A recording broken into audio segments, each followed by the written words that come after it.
Tonight's stories are calm and easy to listen to, told slowly beneath the sound of steady rain. There's a gentle darkness here, familiar and unhurried. Everything continues quietly if you drift off.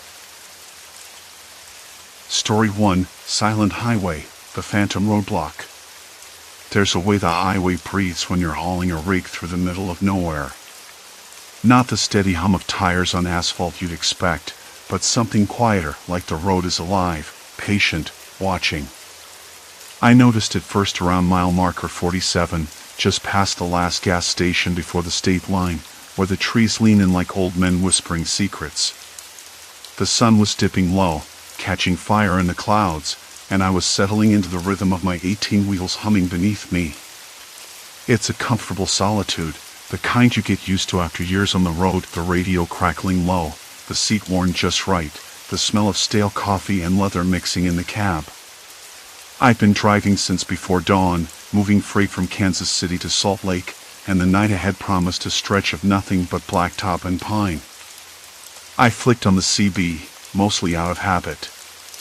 Breaker, anyone around? Static. Then a burst, fast, urgent chatter I didn't catch all at once. Voices overlapping, some panicked, others clipped and warning, like truckers trying to spill the beans on something nobody wants to hear. Road closed up ahead. Total shutdown. Detours in effect past mile 50. Stay alert. Heavy blockage. No way through. I frowned, fingers tightening on the wheel. I've heard my share of road closures before, accidents, construction, the usual. But this felt different. The urgency in their voices wasn't just routine. It was raw. Like they'd seen something that made them want to turn tail and run. I checked my GPS. No alerts for closures. No reroutes.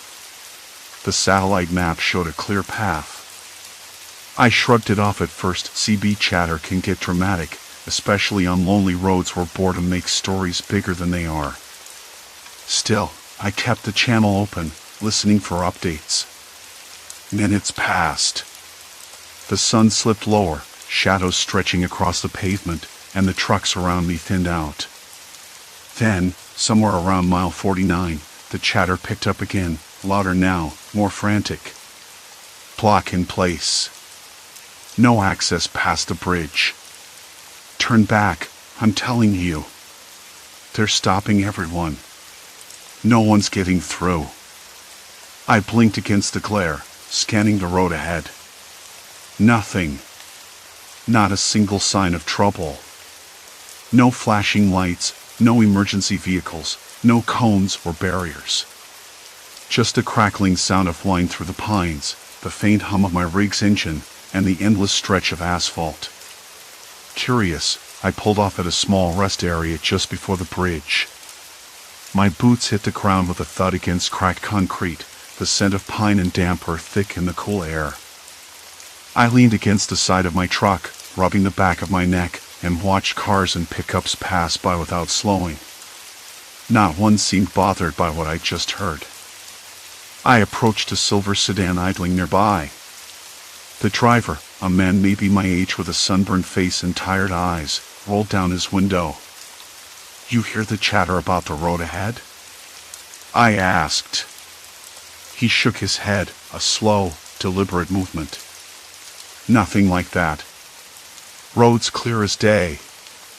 Been driving this stretch all afternoon." His voice was calm, almost too calm. "Are you sure? There's been warnings all over the CB." I felt my voice tighten, the knot in my stomach growing. He shrugged. "Might be some prank or miscommunication. Happens sometimes." Then he peeled away, leaving a faint smell of burnt rubber and diesel. I stood there, the cold creeping into my bones as the sun dipped behind the trees, the shadows folding over the pavement like a blanket. The chatter on the CB continued, voices rising and falling in a frantic rhythm that made my skin crawl.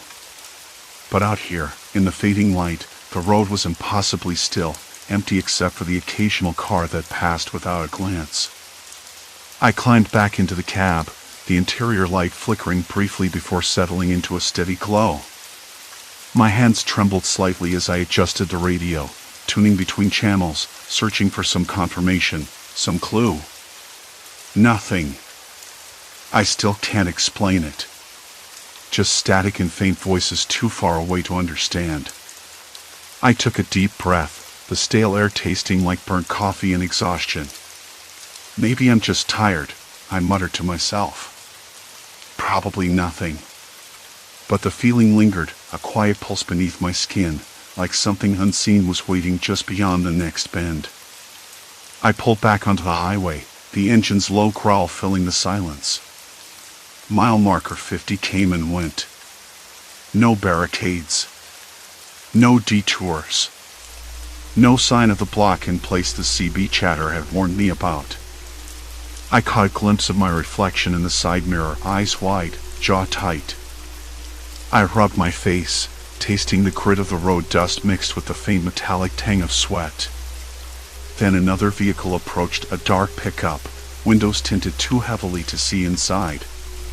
The driver slowed as they passed, a flicker of something in their glance that didn't sit right. They didn't nod, didn't wave, just a look that felt like a warning. I swallowed hard. The road stretched ahead, endless and empty, but something was definitely off. I wanted to believe it was just a mix-up. A prank. My mind playing tricks after hours of monotony. But the voices on the radio kept coming, frantic and unrelenting, and the passing drivers insisted everything was fine, like they were all part of the same act.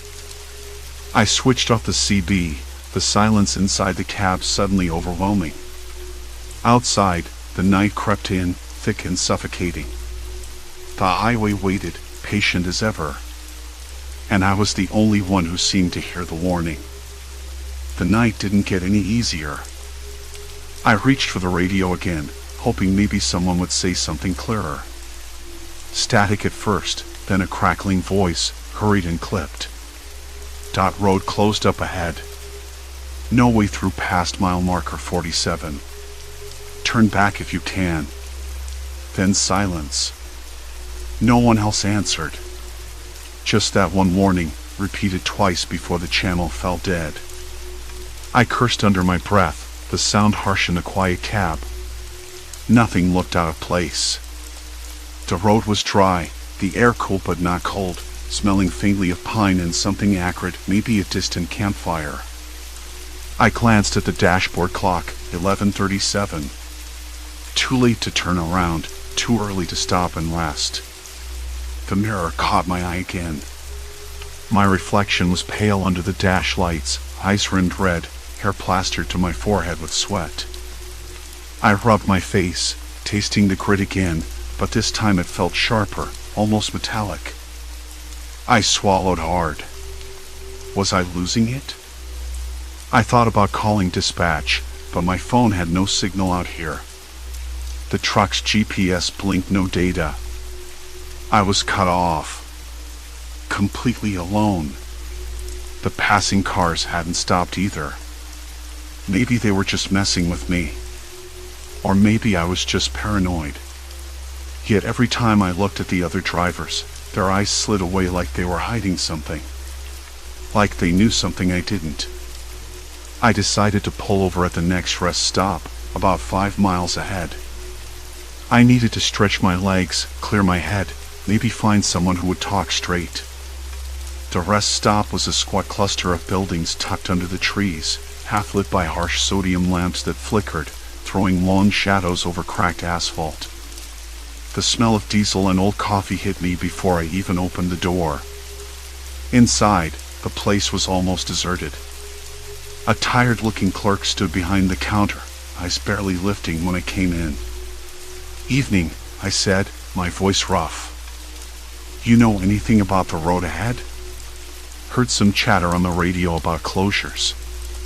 He shrugged, polishing a chipped mug. "Road's fine. No closures. Been driving this stretch for 20 years, never seen a problem." I pressed him. Traffic's been weird. Drivers acting like they're hiding something. He snorted.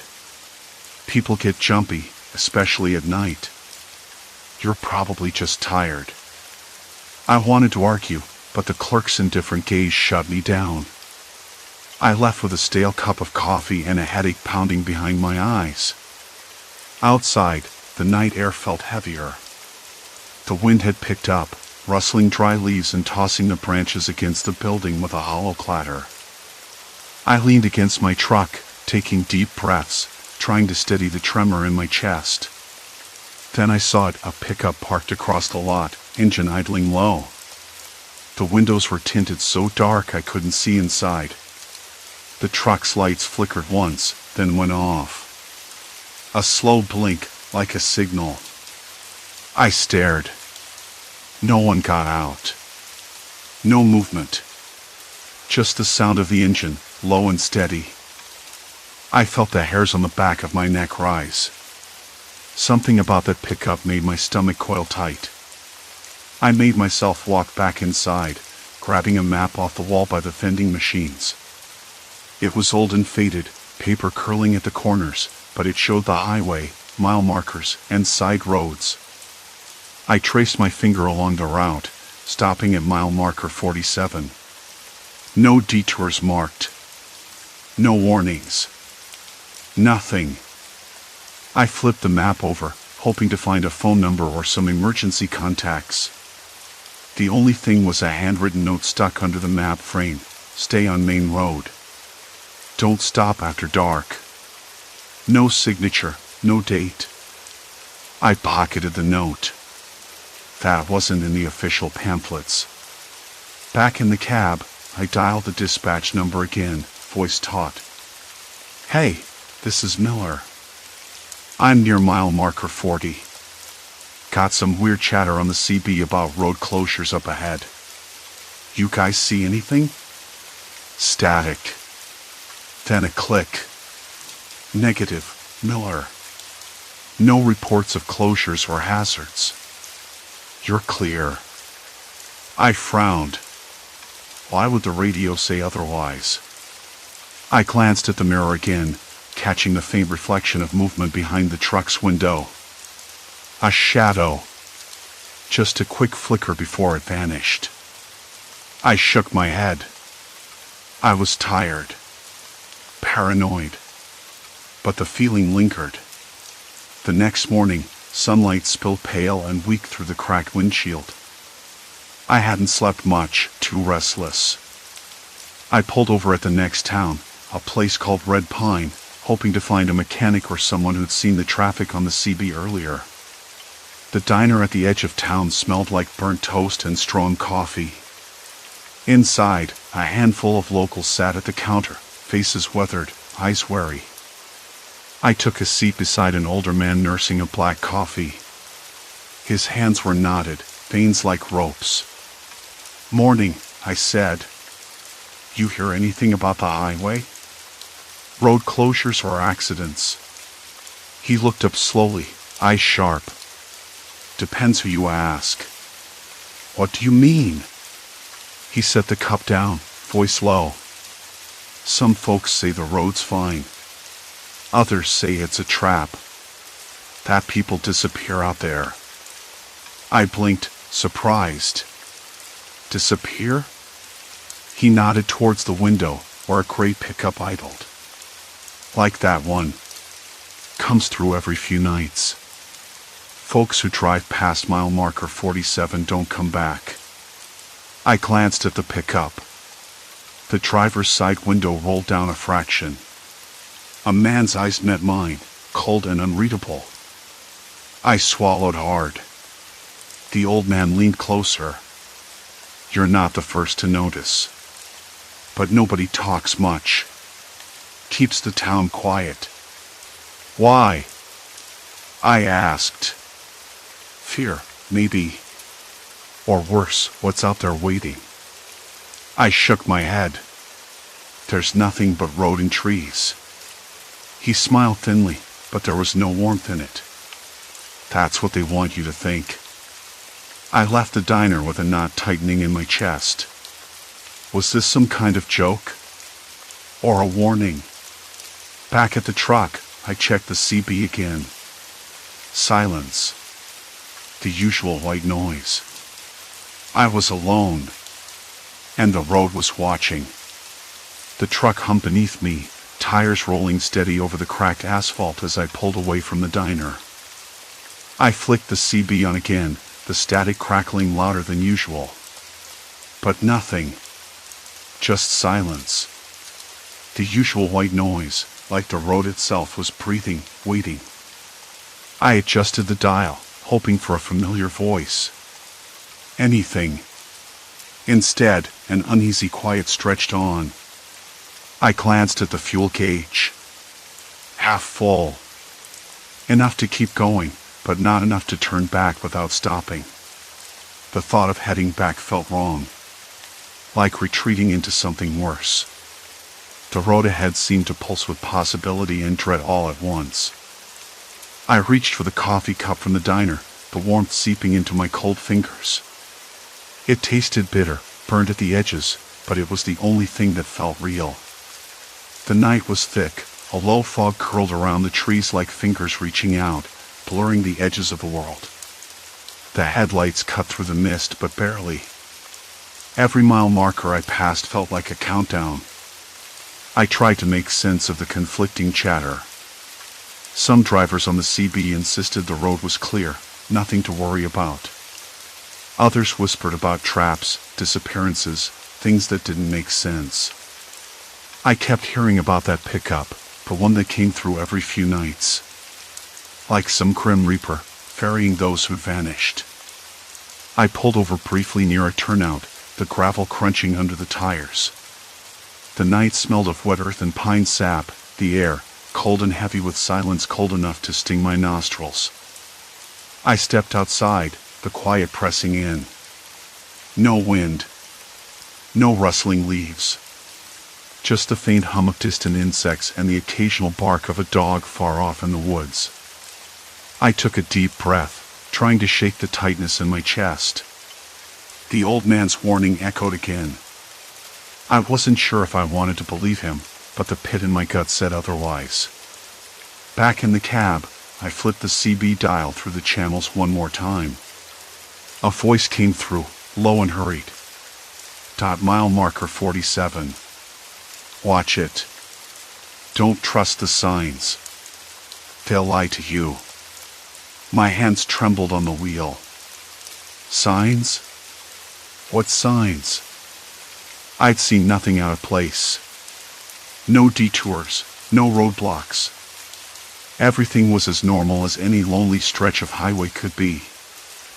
I thought about turning around, but the thought felt like admitting defeat. Like swallowing some terrible truth I wasn't ready for. Maybe I was chasing shadows.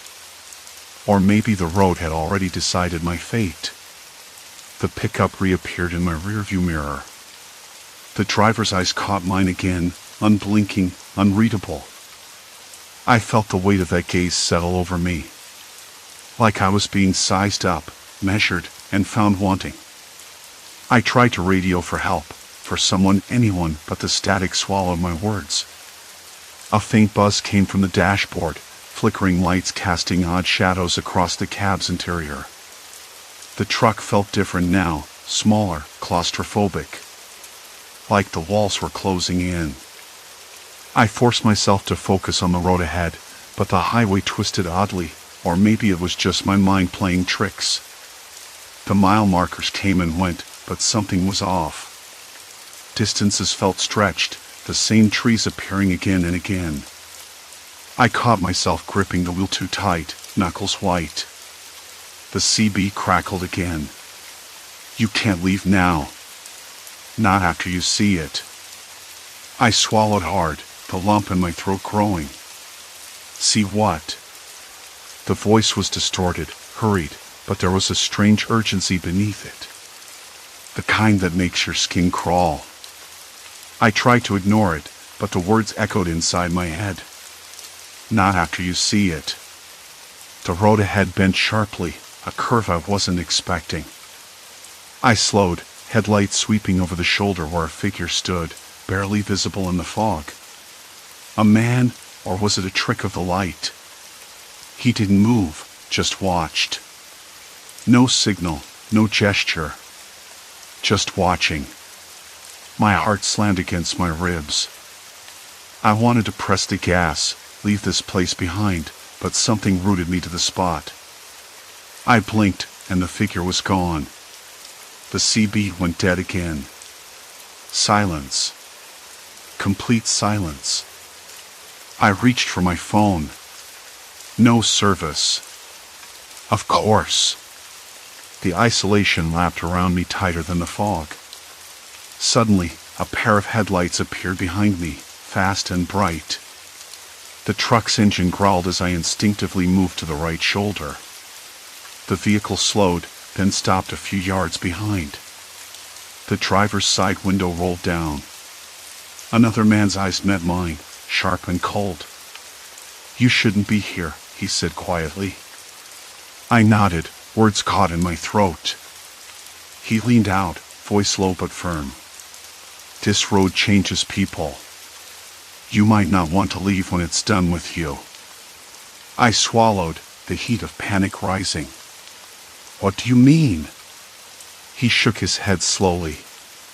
"Doesn't matter what I say. You're past the point of no return." The fog thickened, swallowing the truck and the man behind me. The headlights faded, leaving me alone with the creeping silence and the endless road stretching into darkness. I sat there for a long moment, the engine idling beneath me, the weight of his words settling in like a stone. No turning back. No escape. Just the road, watching. Waiting. And me, caught in its grip. A shiver ran down my spine as the cold night air seeped through the cracked window. Somewhere, distant headlights blinked, or was it just a trick of the dark? The fog didn't lift. I kept my hands on the wheel, knuckles white against the black rubber grip. The engine hummed low, a steady drone beneath the chill and quiet. The radio was dead, static buzzing through the speakers instead of the usual garbled chatter. No one was calling out anymore. No frantic warnings or cryptic messages. Just silence. It was that silence that got me first. Silence. Complete silence. I glanced in the rearview mirror. No headlights. No tail lights. Nothing. Like I'd been swallowed whole by the night and spit out into some place where time didn't exist. The only movement was the faint sway of the fog, drifting like smoke curling from a dying fire. My fingers trembled. Not with fear exactly, something sharper. Unease, maybe. The kind that crawls up your spine and lodges in your gut, twisting into knots you can't unkink. I told myself I was overthinking. I'd been driving long hours, maybe half asleep at the wheel. Could be the mileage playing tricks on me. But I knew better. After the man's warning, after every driver I'd passed or tried to pass who'd looked at me like I was an intruder in a place I wasn't meant to be, there was no mistaking it. This road was a trap. I started the engine again, eased the truck forward. The headlights carved a narrow path through the fog, illuminating nothing but the wet pavement and the occasional flash of road signs that flickered in and out of view like ghosts. Every mile felt longer, heavier. Then I saw it. Or thought I did. A figure, standing at the edge of the road ahead, just beyond the reach of my headlights. Maybe 50 yards out, motionless. The fog wrapped around the shape like a shroud. I blinked, and it was gone. Maybe a trick of the dim light that cast long, dancing shadows. Or the fog playing games. But I slowed down, heart clenching. If there was someone out there, I needed to be careful. I pulled off onto a gravel shoulder, the tires crunching against stones and dirt. The truck's cab fell into silence, the engine ticking as it cooled. The fog pressed in closer now, fingers of mist slipping beneath the door seals and curling around the tires. I leaned out the window, the cold night air biting at my skin and filling my nose with the sharp scent of damp earth and pine. Somewhere nearby, a dog barked, sharp, quick, then silence. The sound was so sudden and alone it made me jump. "Hello?" I called into the fog, voice rough from dryness. "Hey, is someone there?" My voice sounded small, swallowed up by the night. No answer. Just the soft rustle of wind and the distant bark again, this time fainter. I shut the window and locked the door. Every instinct told me to keep moving, but I needed to know what I was dealing with. I couldn't just drive blind into whatever this was. I checked the CB radio. Dead. Not even static. Like someone had pulled the plug on the entire frequency. The silence was suffocating. I sat back, rubbing my face with my hands. Sweat beaded at my hairline despite the cold.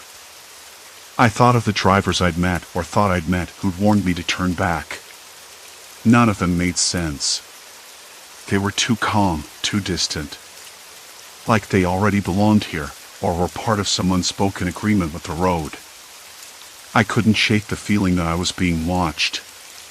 Not by animals or ghosts, by people. Real ones. But who? And why? A sudden noise made me jump. A tapping on the truck's roof. Tap. Tap. Tap. My head snapped upward, eyes wide. I stared into the foggy darkness above. Nothing. The tapping stopped. My heart hammered in my chest, loud enough to drown out the silence. I slammed the door and locked it again, sliding down in my seat. The truck felt suddenly smaller, like the walls were closing in.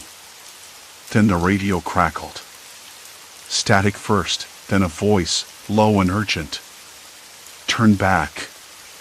Turn back now. Don't trust the road. I grabbed a mic, fingers shaking. Who is this? What's going on? Silence. Then another voice, different, colder, cut through the static. You can't leave. Not now. Not ever. The radio died. I dropped the mic, breathing hard. The cab was thick with tension, the cold seeping into my bones. I thought about my options. Keep driving and risk whatever was out there. Stay put and wait for daylight, hoping the fog would lift and the road would clear. Or try to find a place to pull over, maybe a rest stop or gas station, and figure out what was happening. But deep down, I knew there was no escape. No safe haven. The road had me. I started the engine again, heart sinking as the headlights pierced the fog once more. The tunnel of mist stretched ahead, endless and unyielding. Then, out of nowhere, headlights appeared behind me, close and fast. A car, tailgating the truck, bright beams burning through the fog. I checked the mirrors. It wasn't just one car. A line of them, all pressed close. Their drivers stared at me with blank faces, eyes too sharp, too cold. I hit the horn. A long blast. No reaction. The cars kept pace. My hands gripped the wheel tighter. I switched on the hazard lights, flashing them wildly. Maybe they'd back off. Maybe they'd see I wasn't a threat. No luck. The line of headlights was relentless. I thought about pulling over, letting them pass. But where? The shoulder was narrow, and the fog made everything look like a wall. The road stretched ahead, a ribbon of asphalt swallowed by white. I swallowed hard. I was trapped. This wasn't about a broken down road or a detour. It was something else. Something darker. The drivers behind me weren't just warning me anymore. They were hurting me. I slowed down, trying to keep steady. The truck's engine protested, but I eased into a crawl. The cars behind matched my pace, unblinking, unyielding. I glanced at the mirrors again. Faces pressed close to windows, pale and unreadable. Then, the radio crackled once more. This road doesn't forgive. It changes you. Don't let it win. The voice was almost a whisper, like a breath on my ear. I reached for the mic again, but my fingers froze. What else could I say? What could I do? The fog thickened, swallowing the headlights, the cars, the road ahead. And in the rearview mirror, I saw the man from before, standing by the side of the road, watching. No sign of fear. Just that same cold certainty. The road was waiting. And I was running out of time. I parked the rig at the rest stop on the east side of Highway 87, the one with the cracked concrete and that faded wooden sign swinging in the wind. The sun was dipping lower, washing everything in a tired orange that made the distant hills look hollow and tired, like they'd been drained of color. I shut off the engine, and almost immediately the silence pressed in, thick and heavy. No hum of tires, no chatter on the CB, just the occasional creak of the sign's chains and a bird's lazy call somewhere out past the trees. I rubbed my hands on my jeans, the fabric rough and worn, trying to shake the numbness that had settled in my fingers all day. The warnings on the CB, frantic, urgent voices cutting through the static, still rang in my ears. Roads closed up ahead. Don't go. Turn back. Something's wrong. Words repeated like a mantra. But every time I checked the road, it was wide open. Just me, the asphalt stretching smooth and empty, and the occasional passing car that waved or smiled, insisting nothing was wrong. That was the thing. Everyone I met acted like I was the crazy one. Like the warnings were just my imagination running wild. When I tried to explain, they'd shake their heads or chuckle, offering small talk about the weather or the traffic. No roadblocks, no accidents, no reason to turn around. I thought maybe it was exhaustion messing with me. A long haul, low sleep, and too much static in my ears. But deep down, I knew something else was going on. I just didn't have the pieces yet. I stayed at the rest stop longer than I planned, watching the sun dip below the horizon. The air turned cooler, carrying the sharp scent of pine and damp earth. It smelled like rain, or maybe just a promise of it.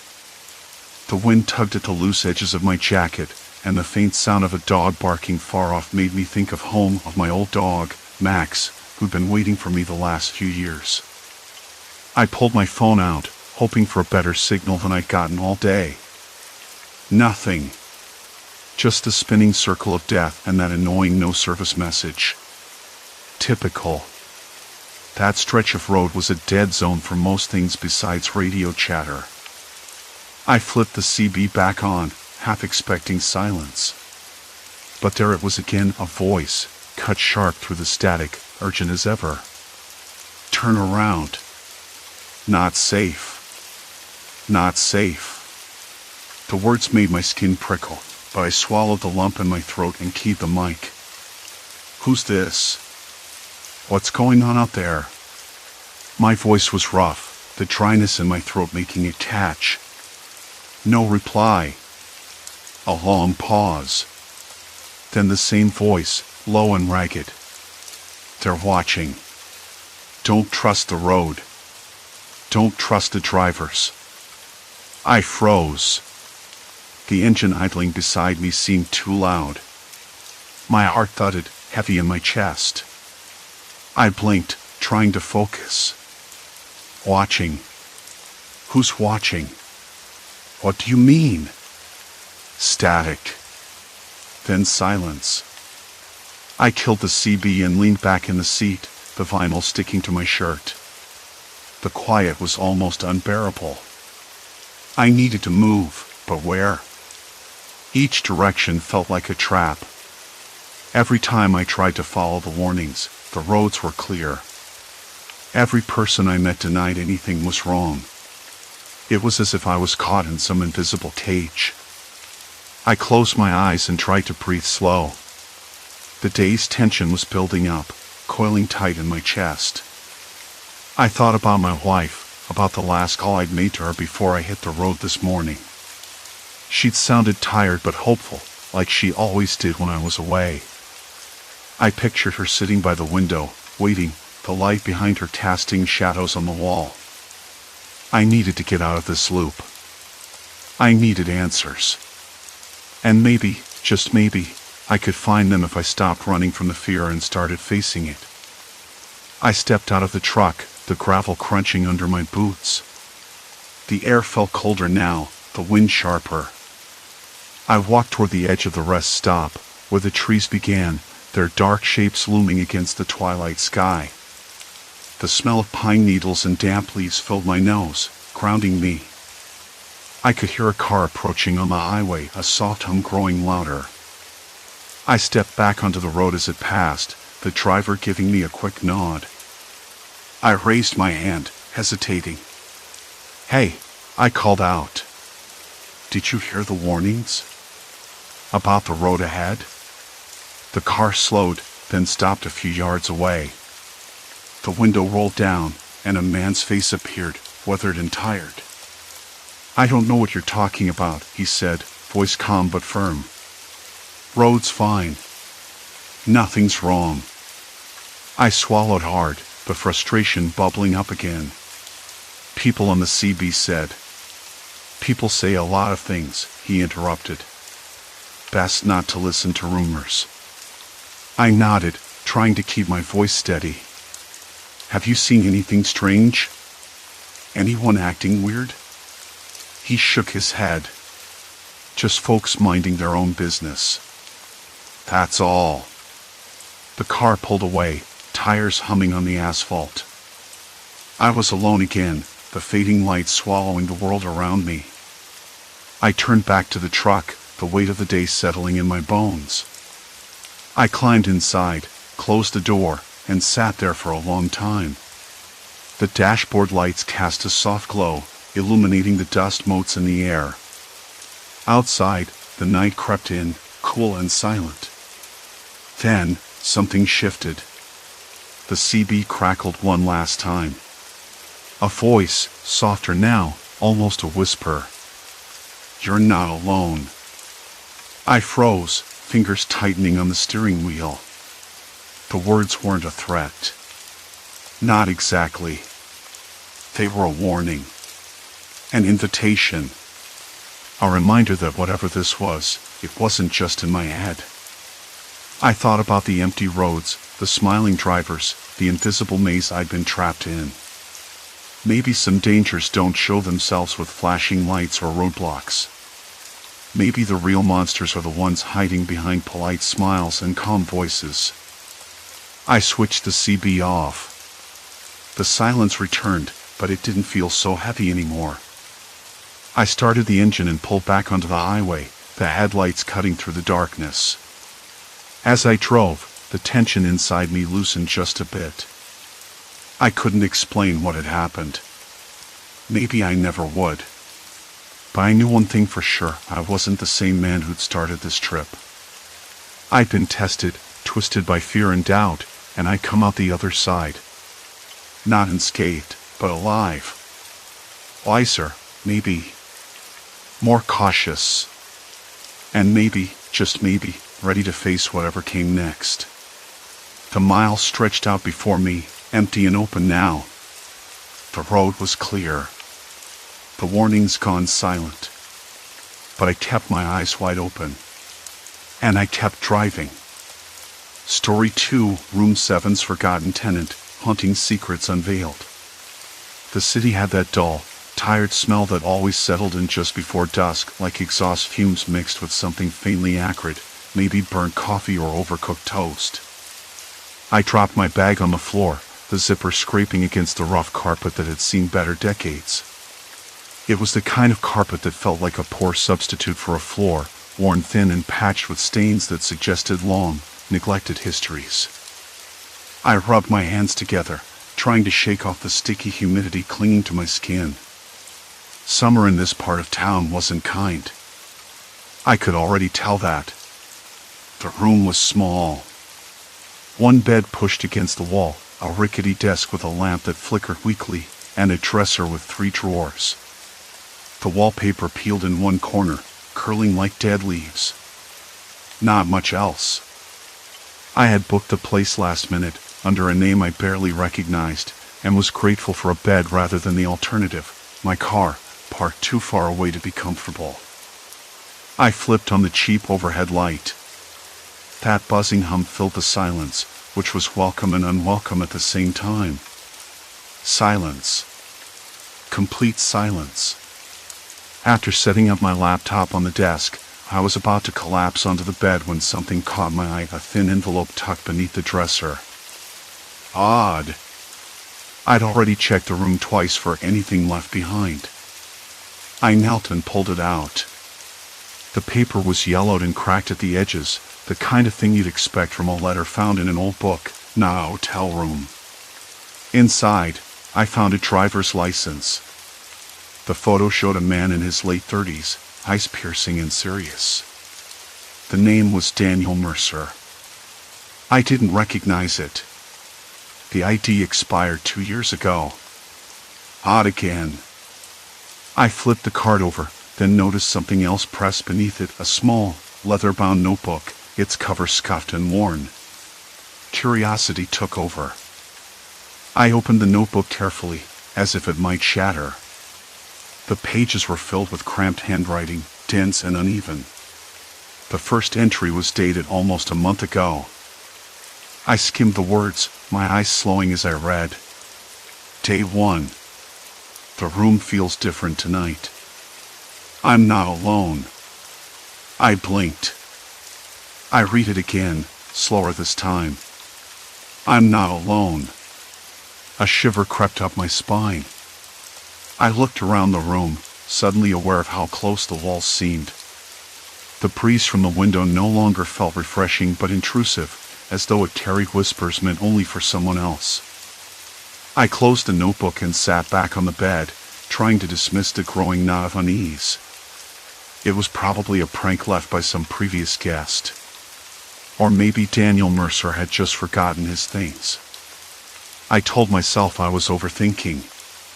Still, I couldn't shake the feeling that something was off. The room, the diary, the ID, it was like a puzzle missing half its pieces, and I was staring at the wrong side. I tried calling the front desk but got a voicemail. The receptionist's voice was too cheery to be real, like it was recorded years ago and left on loop. I left a message but didn't expect a callback. Later, while unpacking, I noticed the bathroom door wasn't quite shut. It was ajar by an inch, just enough to catch my eye. I hadn't used the bathroom yet. I pushed the door open slowly. The tile floor was cold and the mirror fogged from humidity, but nothing seemed out of place. No sign of recent use. No footprints on the floor. Yet the hairdryer was plugged in.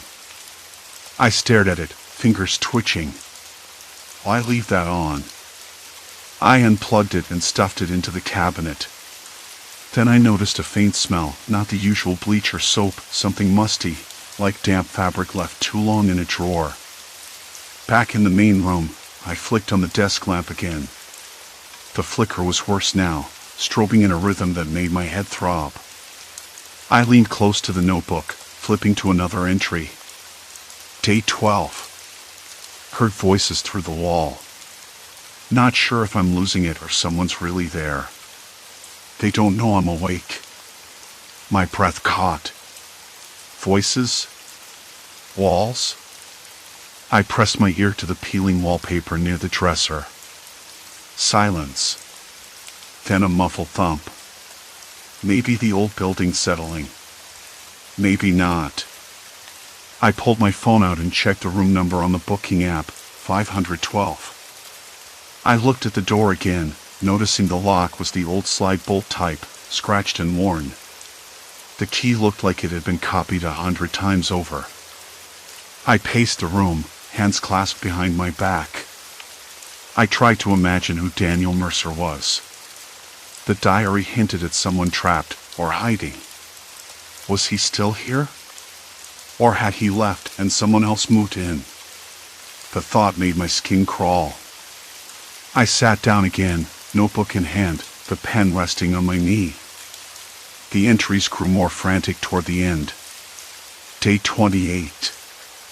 They're watching. Always watching. I hear footsteps outside the door even when no one should be here. I don't know what they want. I closed the book and stared out the window.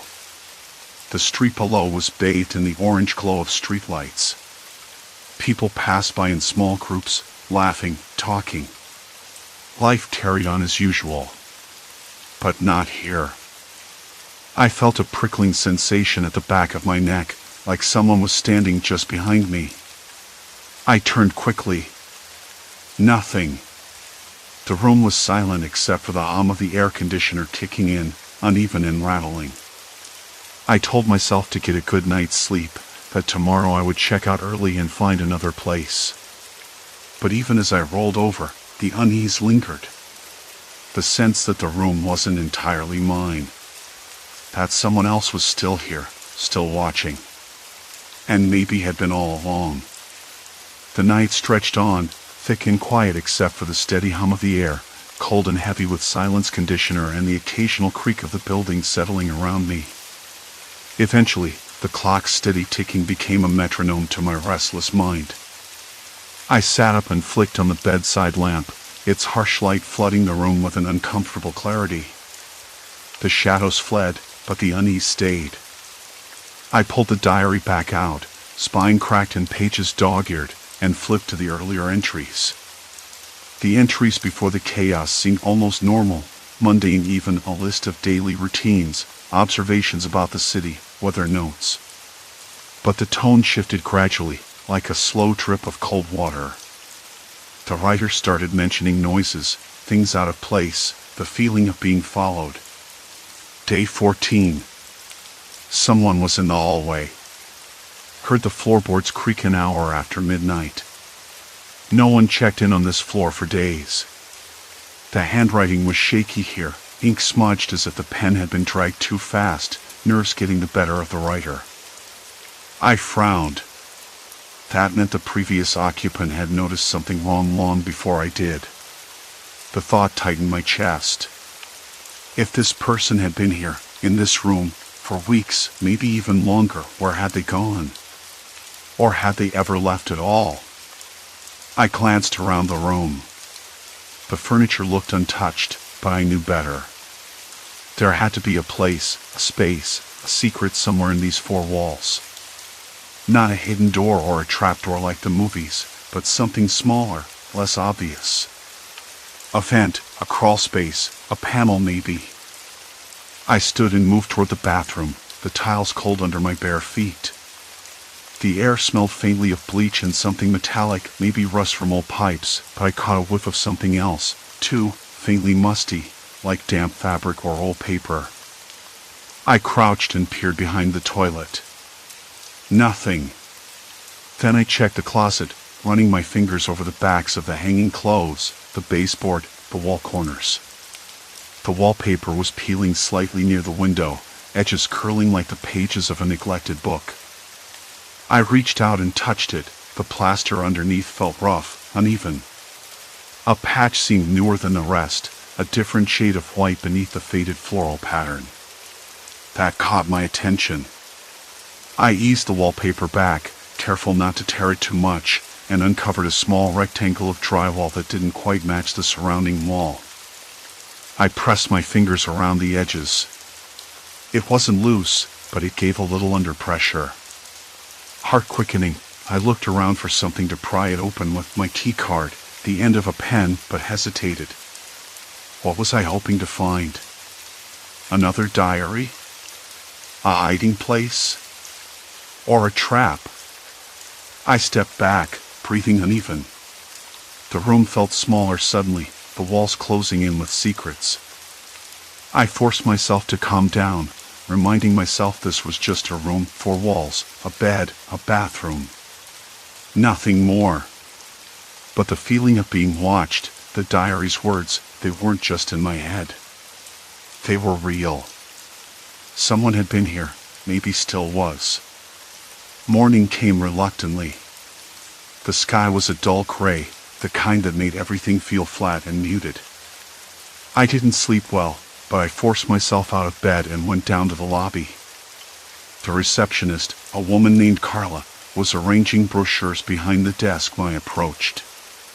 "Good morning," I said, my voice a little rough. "Morning. Staying another night?" She smiled, but it didn't quite reach her eyes. I hesitated. "Actually, I found something in my room. A diary. And an ID that doesn't belong to anyone I checked in with." Her smile tightened. "Oh, that's odd. Yeah. Do you know who the last guest was? The person named in the ID?"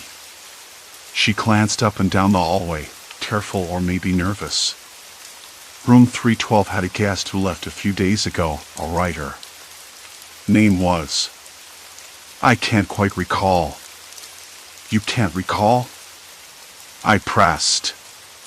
"You know, because I found their stuff still in the room."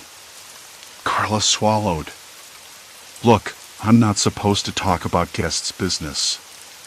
But maybe it's best if you don't poke around too much. Sometimes people have reasons for keeping things quiet." I nodded slowly, sensing there was more to this than she was letting on. "Do you know if anyone else has been in that room recently?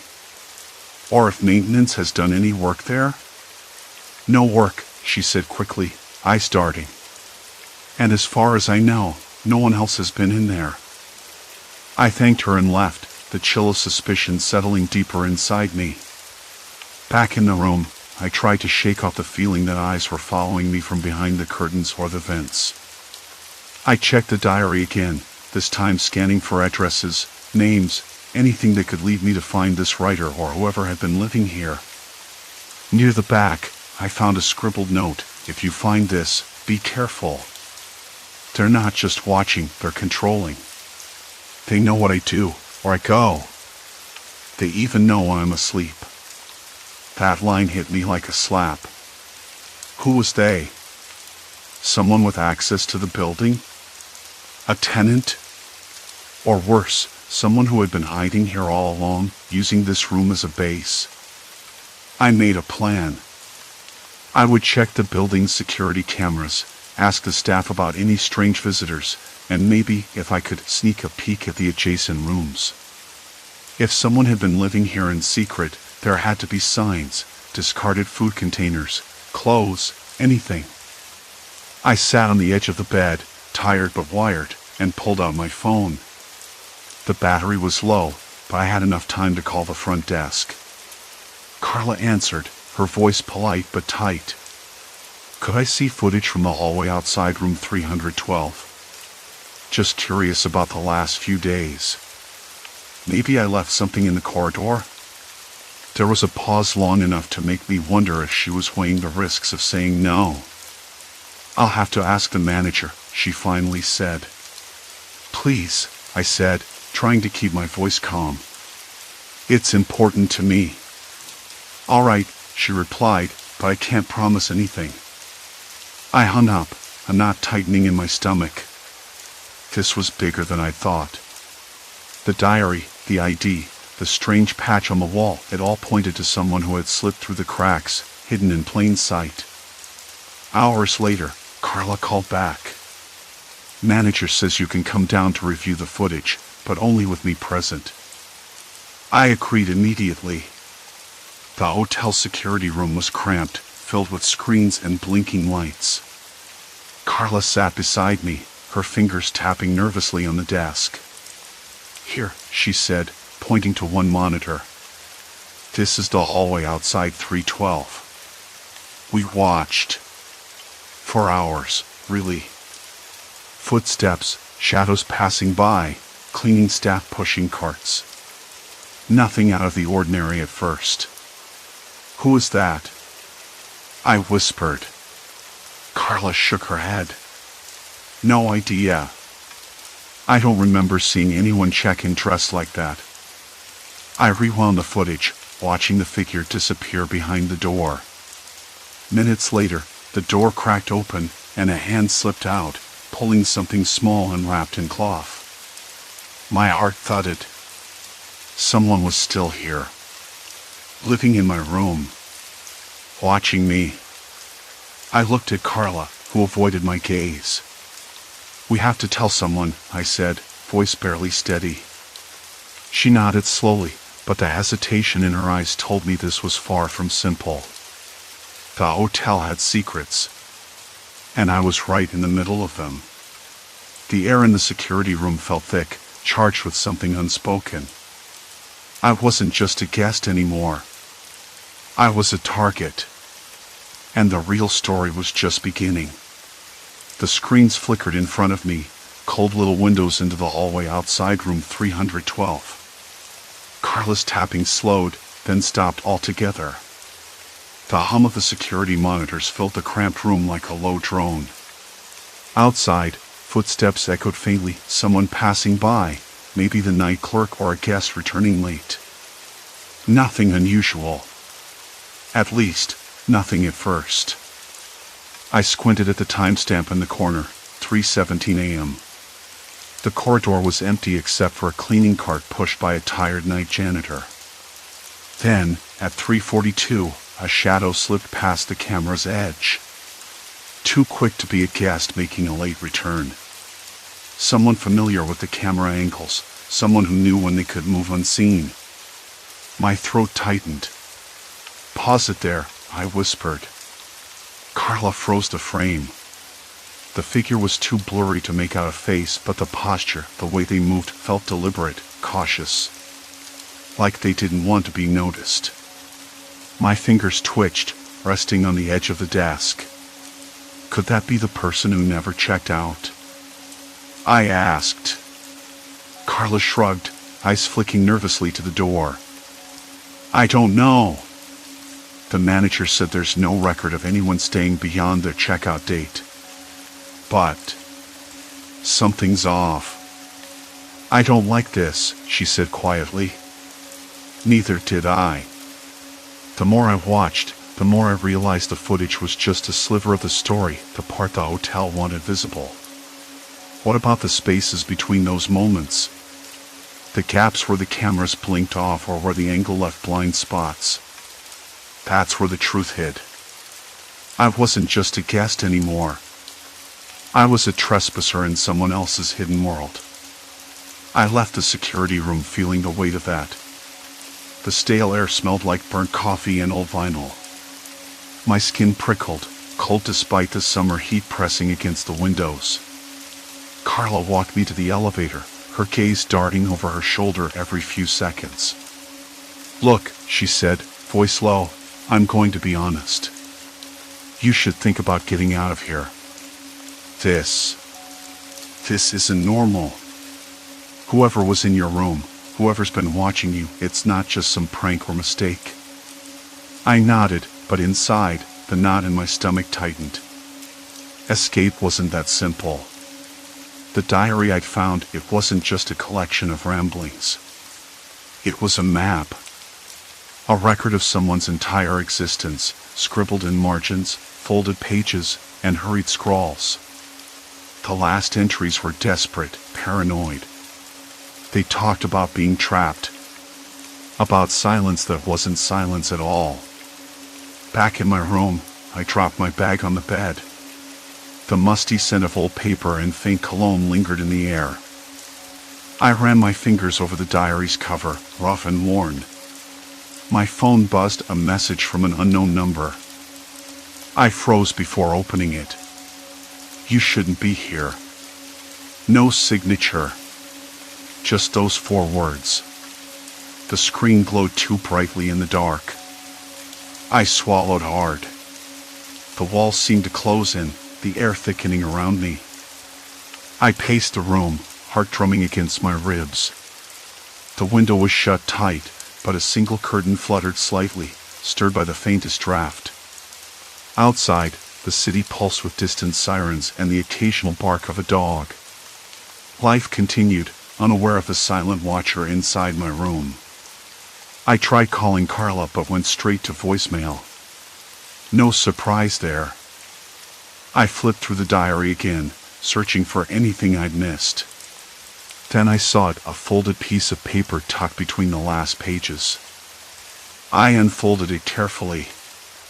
On it, a crudely drawn floor plan of the hotel, with a series of items pointing to a small, unlabeled space behind the linen closet on my floor.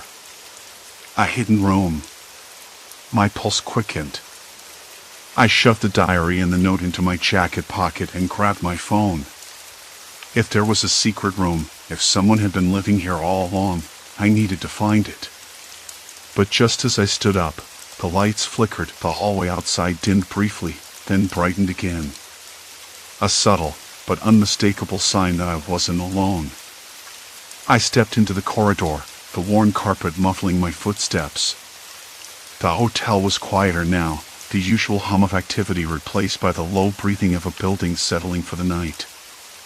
I moved toward the linen closet, heart banging, fingers itching to pull back the shelves. The closet door resisted slightly, its paint chipped and peeling. Inside, the scent of bleach and fabric softener mixed with something else, metallic, sharp, like old rust or dried blood, but I wasn't sure. My breath hitched. Behind the shelves, the wall seemed thicker than it should be. I pressed my hand against it, feeling faint vibrations, like muffled voices just beyond. A soft click echoed from the far end of the hallway. I froze, listening. The sound of footsteps, deliberate, slow. Someone was coming. I backed away, the diary clutched tight. The door to 312 was just a few feet away, but every step felt heavier, as if the floor itself was trying to hold me back. My mind spun with questions. Was the watcher still here? Had they been the ones sending the message? And if they were, what did they want? The footsteps grew louder, closer. I ducked behind a corner, barely daring to breathe. The hallway stretched empty for a moment, then a shadow passed. Not through the camera this time. Right in front of me. Tall, thin, silent. I wanted to call out, to ask who they were, but my voice caught in my throat.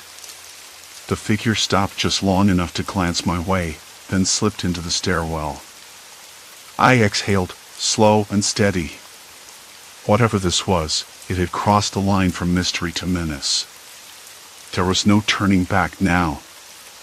I was part of something far bigger than a lost ID or a forgotten diary. That hidden room wasn't just a secret, it was a trap. And I was the bait. Outside, the night deepened. The city's pulse slowed to a distant beat, but inside the hotel, something had woken. I had to find the truth. But more than that, I had to survive long enough to tell it. The stairwell door clicked shut behind the shadow. I didn't move. The hallway stretched before me, dimly lit by a single flickering bulb overhead. Its light stuttered like a dying heartbeat, throwing uneven shadows on the peeling paint and cracked tiles. The air smelled stale, thick with the scent of old carpet and something faintly metallic like rusted pipes leaking into the damp air. I swallowed hard, tasting the dryness in my mouth. This wasn't just a building. It was a cage. I should have run then. I should have bolted out the front door, called the police, and never looked back. But I didn't. Instead, I stepped forward, careful not to make a sound. The diary burned a hole in my pocket, its leather cover rough against my palm. Whoever had written it wasn't just a guest. They were trapped here, like me. Or worse, like prey. The shadow had gone into the stairwell, the one that spiraled up to the rooftop and down to the basement. I debated. Upstairs or downstairs? I needed answers, but every instinct screamed danger. Still, I had to choose. I headed down. The stairs creaked under my weight, the sound echoing off the concrete walls like a warning. My fingers hovered over the railing, cold and clammy. At the bottom, the air grew colder, damper. I squinted through the dimness. The basement was a maze of pipes and storage crates, the kind of place people avoid after dark. I caught a faint movement, a shadow flickering near one of the storage rooms. My heart hammered in my chest. I swallowed again, tasting the metallic tang of adrenaline. Cautiously, I edged closer. The door was slightly ajar. I pushed it open with a trembling hand. Inside, the room, with its faint smell of dust and decay, was small, cluttered with forgotten furniture and boxes. A single dusty window high up let in a thin sliver of moonlight. And then I saw it, a makeshift bed in the corner, rumpled sheets, a worn jacket draped over a chair. Someone had been living here. My pulse spiked.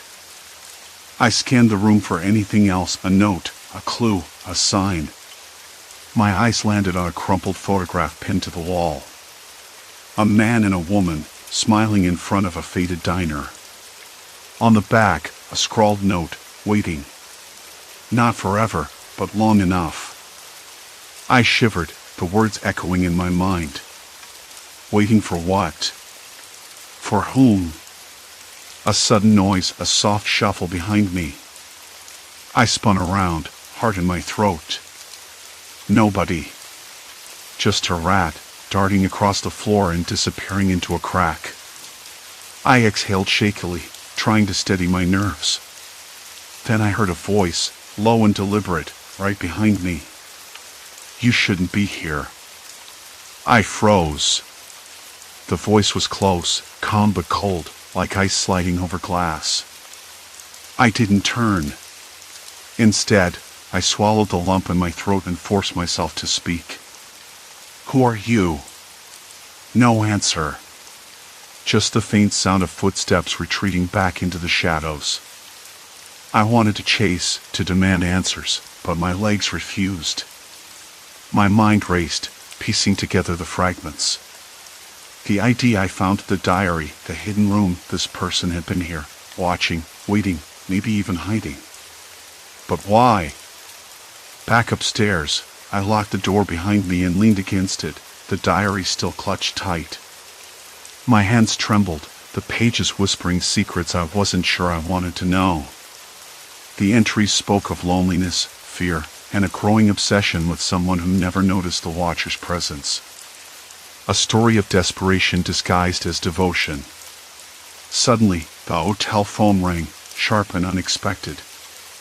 I jumped, nearly dropping the diary. The line crackled.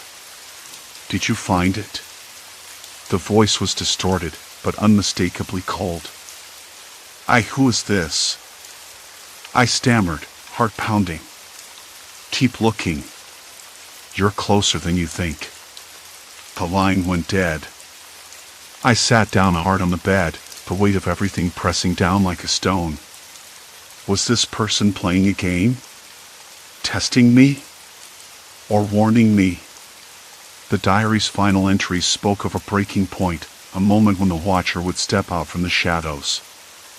I realized then that moment was now. I wasn't just a visitor anymore. I was part of this place's dark story, trapped in a web I didn't understand. Outside, the city lights flickered and dimmed, the night deepening into something colder, more unforgiving. The watcher was still here. Watching. Waiting. And I had no idea how to stop it. A sudden chill ran down my spine as the air thickened around me. Every creak of the floorboards, every whisper of wine through the cracked window felt like a signal. My pulse quickened, heartbeat syncing with the rhythm of unseen footsteps. The diary was heavy in my hands, its pages seeming to pulse with a life of their own, as if the words were bleeding into reality. I needed to move, to break free from this suffocating silence, but my body felt rooted, paralyzed by an unseen force. Then, A faint glow appeared in the corner of the room, a flicker of light that wasn't from the city outside. It danced and shimmered, casting long shadows that writhed and twisted on the walls. The Watcher was no longer just an idea. It was here, tangible, a presence that filled the room with dread and anticipation. I swallowed hard, trying to muster the courage to face whatever was coming next. My fingers tightened around the diary, knowing that the answers, if any existed, were hidden within those cursed pages. The night was far from over, and so was the game. I stayed awake most of the night, my eyes trained on the dark corners of the room where the shadows crowded and shifted. The faintest sounds, creaks, distant footsteps, the soft scrape of something sliding, kept me alert until the first thin light of dawn crept through the cracked blinds. The hotel room no longer felt like a temporary stopover. It was a cage. I realized I hadn't really grasped the depth of that fact until then. The diary, folded carefully beneath the loose floorboard, had been both a revelation and a chain. I reread the entries in a trembling haze, each word a thread pulling me deeper into the mind of the stranger I'd never met but had somehow invited into my life. He'd stayed here, watching and waiting in silence, his life entwined with this room in ways I hadn't imagined. The last entry was dated 3 weeks before my arrival, and it stopped abruptly, mid-sentence, as if something had yanked the pen away. I sat on the edge of the bed, the thin mattress creaking beneath me. The scent of stale cigarette smoke and cheap detergent hung thick in the air, mingling with the faintest hint of something metallic, maybe the remnants of old blood, though I wasn't sure. I tried to shake the image from my mind. Not helpful. Not now. By mid-morning, I knew I had to leave. But the thought of walking out that door, back into a world that didn't know what had happened here, felt equally impossible. The hotel lobby was deserted when I checked out. The clerk barely glanced up, offering a distracted "have a nice day," as though no one ever stayed long enough to notice what happened behind the faded wallpaper and cracked paint. I left the key on the counter, along with a note. Someone else lived here. Someone watching. I'm gone. No name, no explanation. The words felt pitiful and inadequate, but it was the best I could do. Outside, the city was waking up. The air smelled of wet asphalt and roasted coffee beans from a nearby cafe. The buzz of traffic mixed with the distant bark of a dog and the early chatter of pedestrians. Life moved on, indifferent to the secrets buried in room 407. I walked without direction, my feet leading me away from the hotel and the weight of the diary. The pages had shown me the stranger's world, his loneliness, his obsession, his fear, and I knew I couldn't carry that with me any longer. The diary was a ghost I didn't want haunting me. Still, part of me wondered about the other occupant. If someone had been hiding here, watching, waiting, what had they wanted? Why hadn't I seen them? The thought twisted in my stomach, a slow, gnawing ache. I realized I'd been lucky. Or unlucky, depending on how you looked at it. The room had its secrets, but not its killers. Not yet.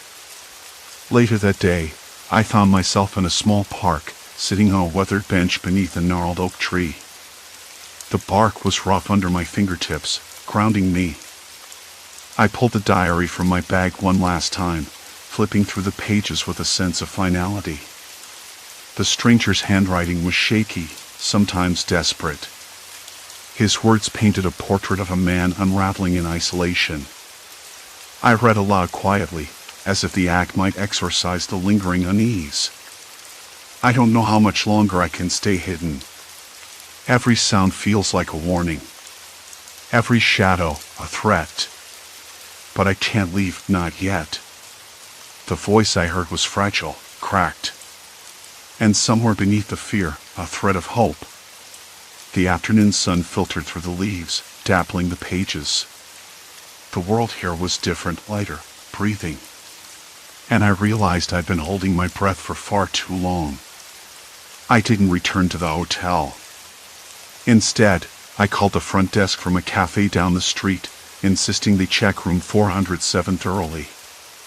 They promised to send someone immediately. I left the diary's location vague, worried about what might happen if the wrong hands found it. Sometimes, knowledge felt like a burden too heavy to bear.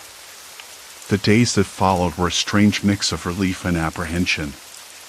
The hotel called once to thank me for the tip and say they found evidence of someone living in the walls, makeshift bedding, discarded food containers, faint footprints in the dust. They assured me the police had been involved, that the place was secure now. I wanted to believe them. But every night, when the city's noise died down and silence settled in like a thick fog, I'd feel the weight of unseen eyes again. Not watching me, not exactly, but waiting. Lurking just beyond the edge of perception. Maybe that was the true horror, not the stranger in the diary or the secret tenant, but the way fear burrows into you, reshaping what you thought was safe. I started writing again, something I hadn't done in years. Not to solve mysteries or chase ghosts, but to make sense of my own tangled thoughts. Words poured out, slow and deliberate, a way to reclaim my mind from the darkness the hotel had left behind. One evening, as I closed my notebook, I noticed sunlight slipping through the window, casting long shadows on the floor. The room smelled faintly of pine and rain, fresh, clean. I breathed it in deeply. I was home again, in my own space, my own life. I thought about the stranger in room 407. About the hidden tenant who had vanished as quietly as they'd appeared. And about myself, standing at the edge of something I hadn't expected to survive. The fear hadn't disappeared entirely. It never would. But it no longer ruled me. I looked outside, watching the world unfold, people laughing in the park, children chasing pigeons, a breeze stirring the leaves. The shadows were still there, but they were just shadows now. No longer threats. Just shapes, waiting to be understood. And for the first time in a long while, I felt like I could finally put the past behind me. Turn the page. The hotel was nothing more than a memory now, a chapter closed with a trembling hand and a steady heart. I didn't know what I'd do next. Maybe nothing spectacular, maybe everything ordinary.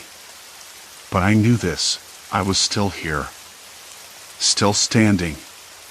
Still breathing. And sometimes, that's enough.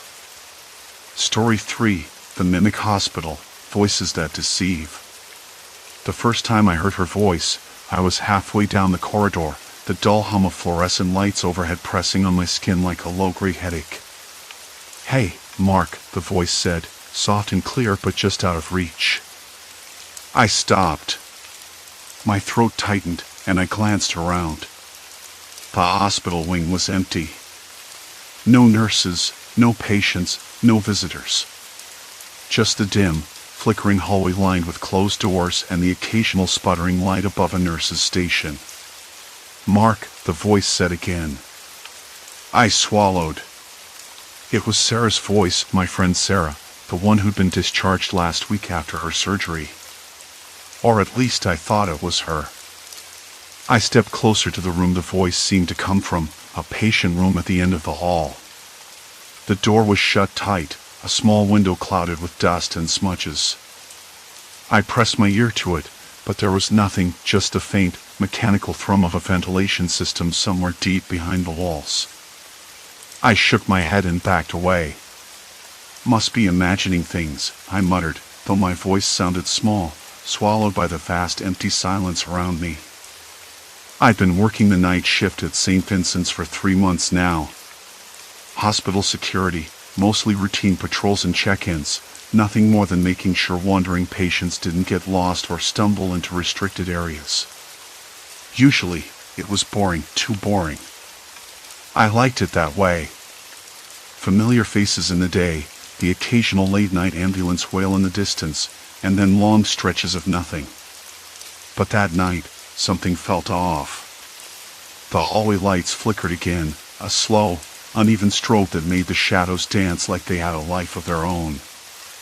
I rubbed my eyes. "Mark." The voice was louder now, urgent but still Sarah's. I turned sharply, heart thudding hard enough to make my ears ring. The corridor behind me was empty. I told myself maybe someone was playing a prank. Hospital workers sometimes did that to break the monotony. But there was no one around. A cold draft brushed past my neck. I pulled my jacket tighter and moved on, telling myself I was overthinking it. The nurse's station was deserted except for a half-empty coffee cup and a crumpled newspaper dated 3 days ago. I ran my fingers over the rough plaster wall, feeling the grit beneath my skin. The hospital smelled different here, less sterile, more like it hadn't been cleaned properly in a while. I was supposed to check on room 312 next, an empty ward that had been closed off for renovations. The door was supposed to be locked.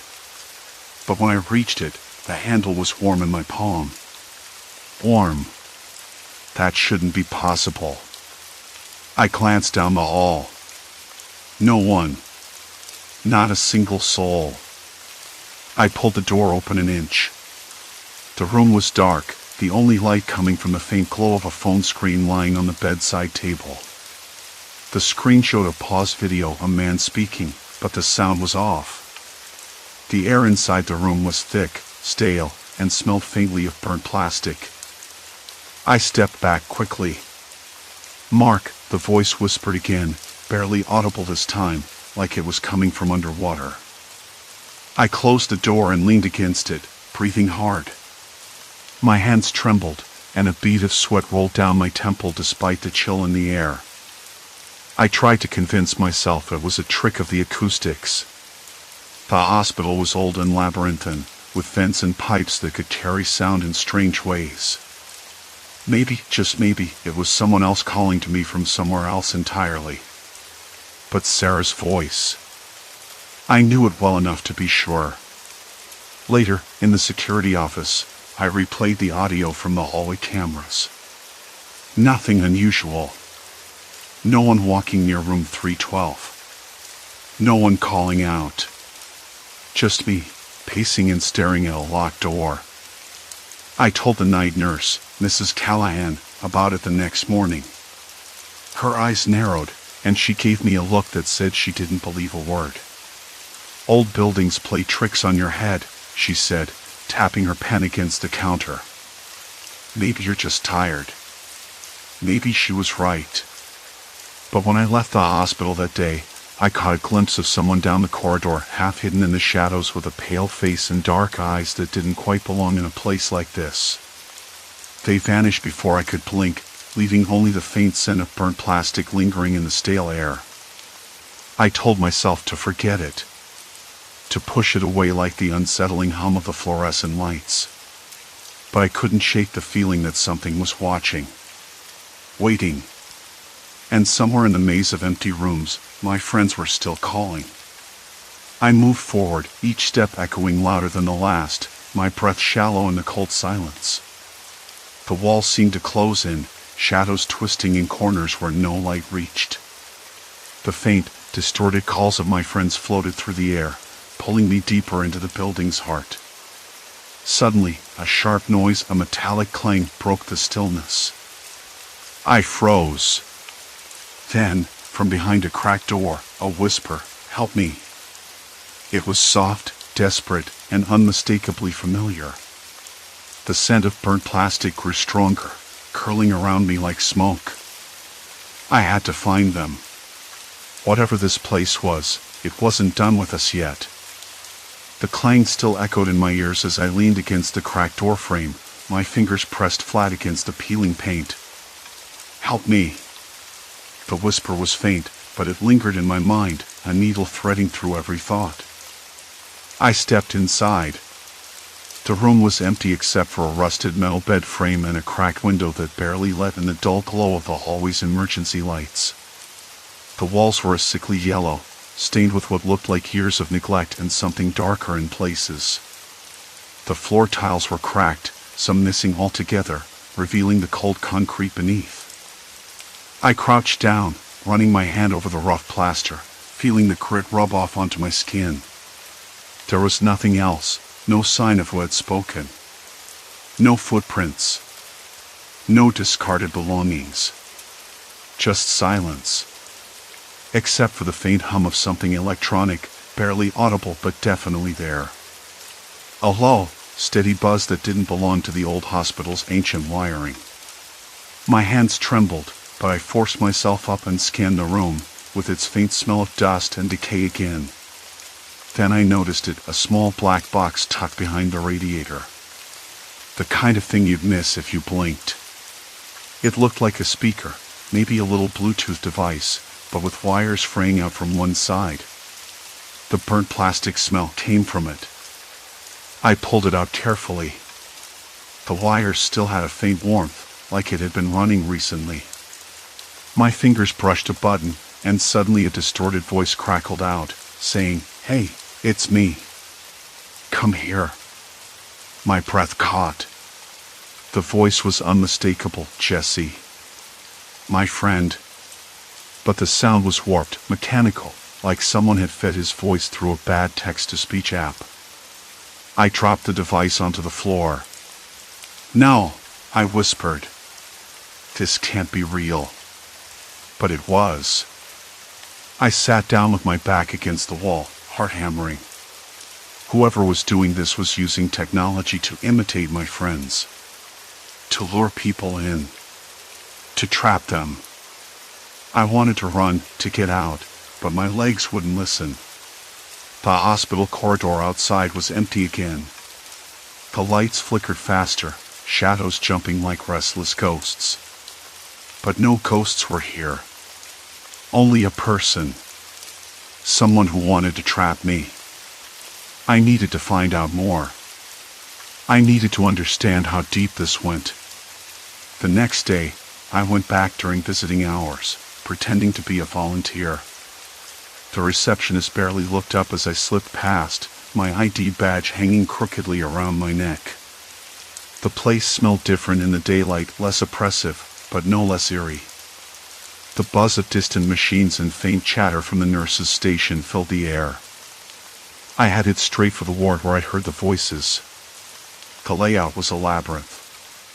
Narrow halls branching off into smaller corridors, each lined with doors that opened into sterile, empty rooms. The walls were yellowed, peeling in places, and the fluorescent lights buzzed mercilessly overhead. I kept my phone out, recording as I moved, hoping to catch something, anything that could explain what was happening. Halfway down the hall, I passed a nurse pushing a cart. She glanced at me, her eyes flickering with something I couldn't place recognition. Concern? "Can I help you?" she asked, voice soft but firm. I forced a smile. Just looking around. New volunteer. She nodded slowly, then glanced over her shoulder. "Be careful in this wing. Some rooms, they get quiet in the wrong way. Like the building itself doesn't want you there." I frowned. "What do you mean?" She shook her head. "Just old hospital stories. Patients disappearing. Voices in empty rooms. You know how rumors go." I thanked her and kept walking, but her words stayed with me. Disappearing patients. Voices. The same things I'd heard. I stopped outside room 217, the same number where I'd found the speaker. The door was slightly ajar, creaking with a draft. I pushed it open slowly. Inside, the faint hum was louder. I crouched and looked under the bed. There was another device, this one newer, sleeker, like a smartphone connected to a small amplifier. I picked it up, fingers trembling. A message flashed on the screen, "Come closer. We miss you." Cold sweat broke out on my neck. I couldn't tell if I was terrified or furious. Then, from the hallway, I heard a voice clear and unmistakable, calling my name. "Alex. Alex." It wasn't Jesse this time. It was Mia. I froze, heart pounding. The voice was perfect, soft and real, like she was standing right outside the door. Alex, please. I wanted to answer, to call back, but a part of me screamed to run. To get out. I glanced around, desperate for an escape route, but the corridor seemed to have shifted. The walls looked longer, the doors farther apart. The hospital was a maze, and it was trapping me. I stepped back into the hallway, the voice fading into a whisper. My phone buzzed in my pocket, a text from an unknown number. Stop looking. You're next. My skin prickled. A chill ran down my spine. I wasn't alone. Someone was watching. And they knew I was onto them. I shoved the devices into my bag, heart racing as I hurried away from the ward. The lights flickered violently, casting long, twisting shadows that seemed to crawl along the walls. Every step echoed in the empty halls, but no one answered my calls. Outside, the hospital's automatic doors slid shut behind me with a hollow thud. The night stretched out, cold and indifferent. I needed help. But who could I trust when the voices I heard only led me deeper into the dark? And what if the person behind it was already inside my head? The hospital had secrets. Terrible secrets. And I was just beginning to uncover them. The hospital's automatic doors slammed shut behind me with a hollow thud, and I stood frozen for a moment, the cold night air biting at my skin. My phone buzzed again. The screen lit up. Stop looking. You're next. I swallowed hard. The words weren't just a threat anymore, they were a warning. But from whom?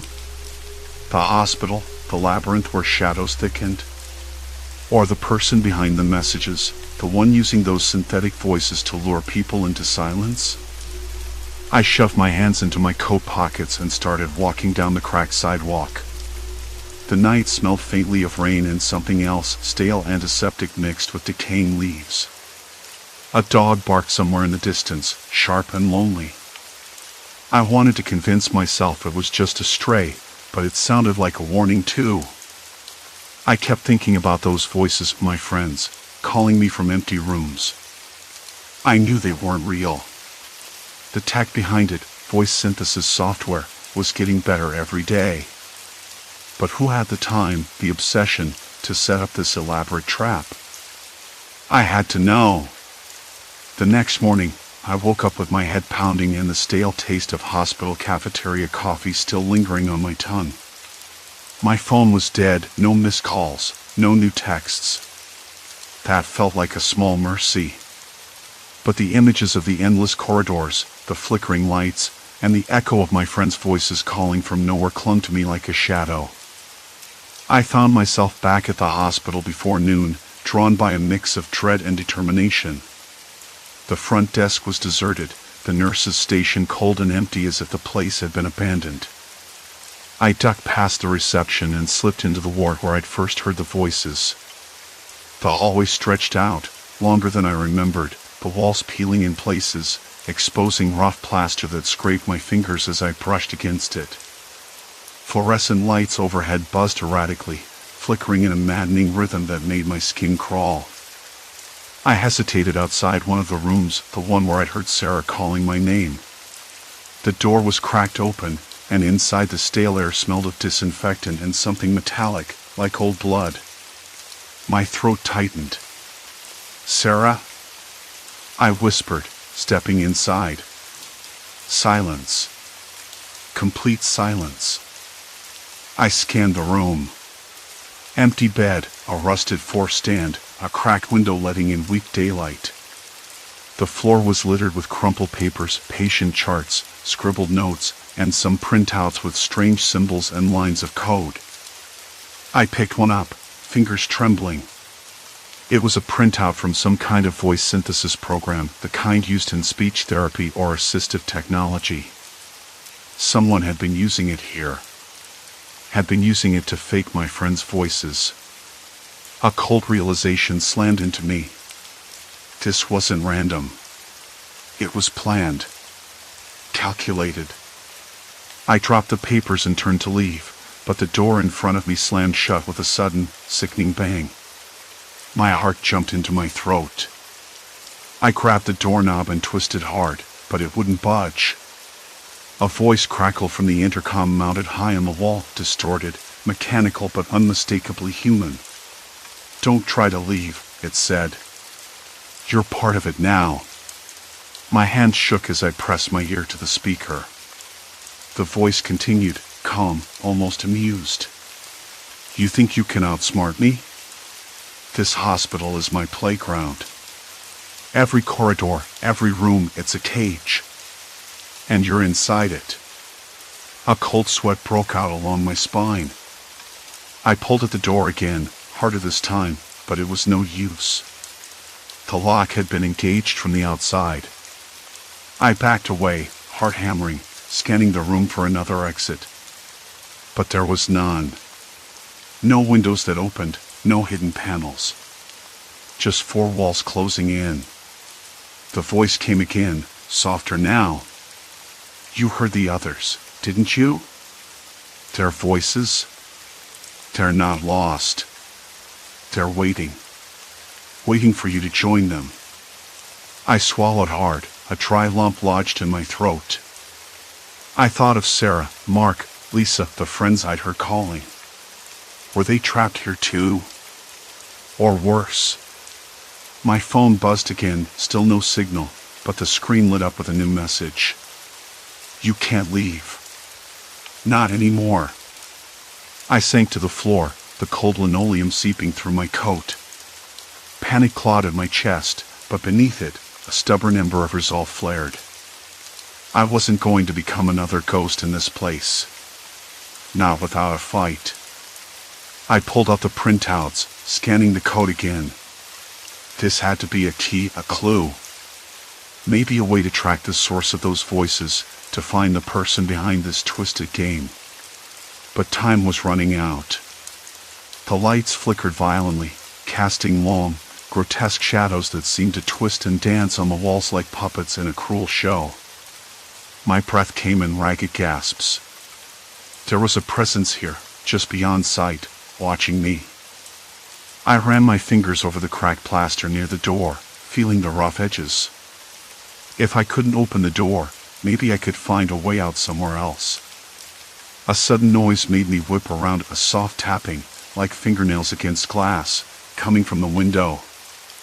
I peered out. The hospital courtyard was empty, bathed in gray light. No one there. The tapping stopped. I was alone. Or maybe not. I realized then that I hadn't heard the voices in a while. The silence was deeper now, heavier, like the calm before a storm. Then, from the intercom, the voice returned, colder and sharper. "Welcome to the maze. You'll find it's easy to get lost when no one's listening." I clenched my fists, knuckles white. Every instinct screamed at me to give up, to sink into the cold floor and let the darkness swallow me whole. But I couldn't. I wouldn't. Because whatever this was, whoever was behind it, they had already crossed a line. And so had I. The door clicked. The lock disengaged. I stood, heart still pounding wildly, and pushed it open. What waited beyond was darker than any room. The maze had just begun. The lock clicked behind me, the sound sharp and final like a judge's gavel. The hallway stretched and twisted ahead, a crooked spine of peeling paint and dust. The walls felt too close, like they were pressing in on me, and the silence was so absolute it roared in my ears. No footsteps. No voices. Even the distant hum of the hospital's ventilation system seemed to have died, leaving only my breath and heartbeat as reckoning. I slid my hand along the wall, fingers brushing over decades-old grime, the plaster rough and flaky under my skin. I should have been able to see the end of the corridor. Instead, it disappeared into a smudge of shadows, the way a photograph fades at the edges. I took a step forward. Then another. My shoes squeaked softly on the floor, the sound oddly loud in the void. Then the voice came. Not a whisper, not a murmur, but clear and insistent. Hey! Over here! It was Sarah's voice. My Sarah. The one who'd been missing for weeks. The one I heard calling me from empty rooms before. I froze. The hairs on my neck prickled, and my hands trembled despite myself. Sarah? I said, my voice cracking. Where are you? The voice came again, a little closer this time, but still impossible to place. This way. Hurry. I swallowed the lump in my throat and turned left, the corridor bending like a question mark. The air grew colder. It smelled faintly of mildew and something metallic, like old blood. The lights flickered, then went out, plunging me into near darkness. I fumbled for my phone, the screen illuminating the narrow path ahead in a weak circle of blue light. The hallway split again, 2 identical doors cracked open on either side. The voice came from the right. Don't be scared. I'm here. I stepped inside, the door creaking against the wall. The room was small, a forgotten patient's chamber with a rusted bed frame and a cracked window stained with grime. The voice was gone. The silence slammed back with a vengeance. I closed my eyes and listened. Nothing but the distant drip of water and the faint buzz of electricity somewhere deep in the hospital's bowels. I exhaled slowly, trying to steady myself. That was when I saw it, a small speaker, hidden beneath the bed, its wires tangled like veins disappearing into the wall. A cold wave of realization hit me. The voice wasn't Sarah's. It was a recording, synthesized and manipulated. Someone had rigged this room with speakers, using technology to mimic my friends' voices, to draw me deeper into the labyrinth. I backed out slowly, heart thrumming, and the lights flickered back on. The hallway was empty again. No signs of Sarah, no footprints, no warmth. Just silence. Complete silence. I pushed on, each step heavier than the last. The hospital corridors began to feel less like concrete and more like a trap. I passed room after room, identical and vacant, but each one fitted with some kind of device, hidden speakers, motion sensors, cameras. Whoever was behind this wasn't just playing tricks. They were watching, controlling, orchestrating every move. Why? The word slipped out before I could stop it. Why trap people here? To what end?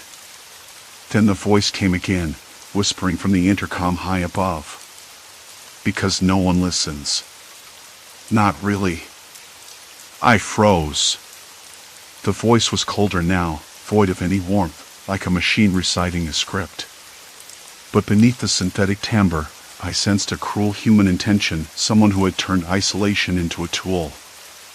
I pressed my back to the wall, heart pounding so loud I thought it might betray me.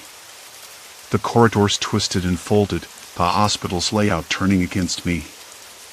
I couldn't tell left from right anymore. Every door looked the same, every shadow threatened to swallow me. And then footsteps. Not mine. Slow. Measured. Echoing around the bend. I held my breath, the metallic taste of fear thick on my tongue. Who's there? I called, voice shaking. No answer. Just the footsteps, growing louder, closer. I squeezed my eyes shut, wishing the floor would open beneath me, that the walls would collapse and swallow me whole. Then a voice, this one different, deeper, layered with an edge I couldn't place.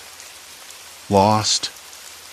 I turned sharply, phone raised like a shield, but saw only a flicker of movement disappearing around a corner. The footsteps faded, replaced by a low, mechanical hum that seemed to vibrate through the floor. I forced my legs to move, chasing after the shadow, following the sound. The hospital's maze swallowed me whole. The next room I entered was colder, darker, the air thick with dust and a faint coppery smell. The door slammed shut behind me with a finality that echoed in my chest. My breath hitched. My hands pressed against the door, searching for a latch or handle. Nothing. I was trapped. The voice returned, distant but clear, playing over the hidden speakers. Welcome to your new home. I sank to the floor, back against the door, fingers trembling. The walls seemed to close in, the air growing heavier with each passing second. I thought of my friends, their voices stolen and twisted to lure me here. I thought of the person who had set this cruel stage, pulling strings from the shadows. Who were they? What did they want? The silence pressed down harder than ever before. My mind raced, searching for a way out, a crack in the facade. Then, just as hopelessness threatened to consume me, a faint sound. A soft tapping, like fingernails against glass. Except this time, it wasn't coming from the window. It was coming from inside the wall. And I wasn't alone. The silence stretched long after the tapping stopped. Trapped. That word echoed louder than the slam of the door. I didn't know how long I'd been there. Minutes? Hours? Time blurred in the stale air. I tried the door again, no give. No latch. No hope. Then the voice returned. Not friendly this time. Not coaxing. Cold and clipped, mechanical even, but still unmistakably human behind the mask. You won't be leaving. It came from the speakers again, the same ones I'd heard in the empty rooms, those twisted voices of my friends stolen, manipulated, weaponized. The ones that had drawn me in. I slid down until I was sitting on the floor, legs pulled close to my chest. My hands trembled, fingers tracing the rough edges of the peeling paint. The walls pressed in tighter. I closed my eyes, trying to steady a mind that was fracturing into sharp, frozen pieces. That's when I heard it again. The tapping. Soft. Persistent. Inside the wall. I pressed my palm flat against the cold surface. The sound came in waves, tap, tap, tap. Like Morse code, maybe. But what could it mean? Was someone on the other side? Or was it just another trick, another layer of this cruel game? The hospital's history came back to me, abandoned wings, forgotten patients, stories buried in paperwork nobody read anymore. No one had expected a place like this to be alive with something so sinister, so human, so utterly twisted. The patient, the one behind all this, must have known every inch of this labyrinth. Exploiting the technology to trap people where no one could hear them. The thought made my stomach twist. I remembered how I found the tablet earlier, the device running speech synthesis software, copying voices, manipulating tones, crafting lies. Whoever had set it up was brilliant and broken all at once. Then the tapping stopped. Silence. Complete silence. I forced myself up, knees stiff and aching. The air was colder now, the shadows deeper. I ran my fingers over the wall, searching for weakness. A panel? A crack? Something. My hand caught on a small ridge. A loose vent cover, rusted at the edges but not fully sealed. I pried it open, the metal scraping against my nails, making a harsh, grating sound that seemed to echo endlessly in the confined space. Inside, a narrow tunnel, dark and impossibly cramped. A thin beam of light from my phone's flashlight cut into the darkness. I could see wires coiled inside, tangled and frayed. The tapping sound must have come from here, but how? A person? A machine? Hello? My voice was hoarse, but steady. Is someone there? No answer. Just the faint hiss of the ventilation system and the distant, muffled sounds of the hospital beyond these walls. I hesitated. Leaning closer, I could feel the chill seeping through the vent. The air smelled stale, but beneath it another scent. Something human. Sweat. Fear? Hope? I slipped my phone through the opening, the light scanning deeper into the tunnel, but the beam vanished into blackness. The vent was too narrow for me to enter. I was alone on this side. Memories of my friends flooded back, how their voices had twisted into this trap, how they must have fallen for it just like I almost did. I swallowed hard, the weight of their silence pressing down on me. I didn't know if they were alive, or even still here. I sat back against the door, exhaustion crashing over me like a wave. My hands no longer trembled, but they felt cold and numb. I closed my eyes, listening to the emptiness. It was broken only by my ragged breathing and the distant, irregular hum of the hospital's night shift. The next morning, when the staff finally found me, I was still sitting there. Pale, trembling, and exhausted. The door was forced open, no ceremony, just a harsh push that pulled me back into the world. The nurse's face was a mixture of shock and relief. I could see questions in her eyes, but I couldn't speak. Not yet. They told me later the investigation, the police, the tech experts, how the patient had rigged the hospital's communication system with old and new tools, blending speech synthesis with hacked speakers hidden behind walls.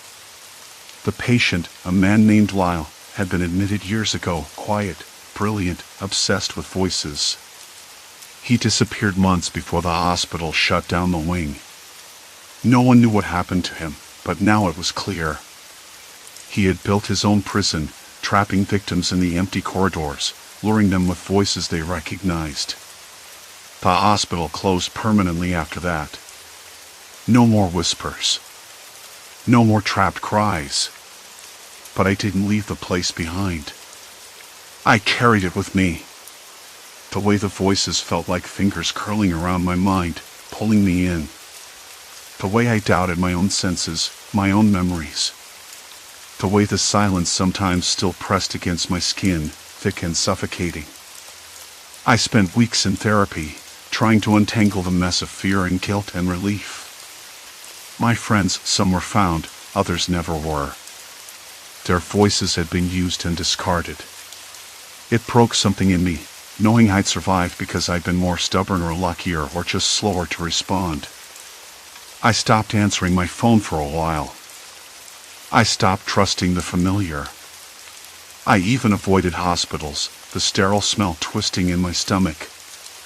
I'd lie awake at night, hearing echoes of their voices, soft, distant, impossible to place. But I learned to live with it. To hold the dread without letting it swallow me whole. Sometimes I'd think about Lyle, the man who had turned technology into a trap. Was he still out there somewhere? Broken, brilliant, dangerous? Did he realize what he'd done? Did he care? I don't know. But I do know this, the human mind can be a labyrinth far more terrifying than any building. And sometimes, the voices we trust most are the ones that lead us into darkness. I'm still listening. Still cautious. Still trying to find a way back to normal. Not because I think I'll ever truly escape, but because I have to try. For them. For me. For the silence that still waits just beyond the walls. Story 4, Alder Hollow Presence, Haunted Wilderness Unearthed. I never thought a place that looked so empty could feel so crowded. The campsite was tucked into a fold of forest that seemed to swallow light whole. Pines stretched tall, their needles whispering secrets to the wind, while the ground beneath was carpeted with thick moss and brittle leaves. I'd been driving for hours, following a map I'd found online, the kind of backcountry spot that promised quiet and solitude. The kind of place where you could forget about the world. At least, that was the idea. I pulled off the gravel road onto a narrow dirt track that felt more like a suggestion than a path. The tires crunched over loose stones, the old sedan shuddering with every dip and rut.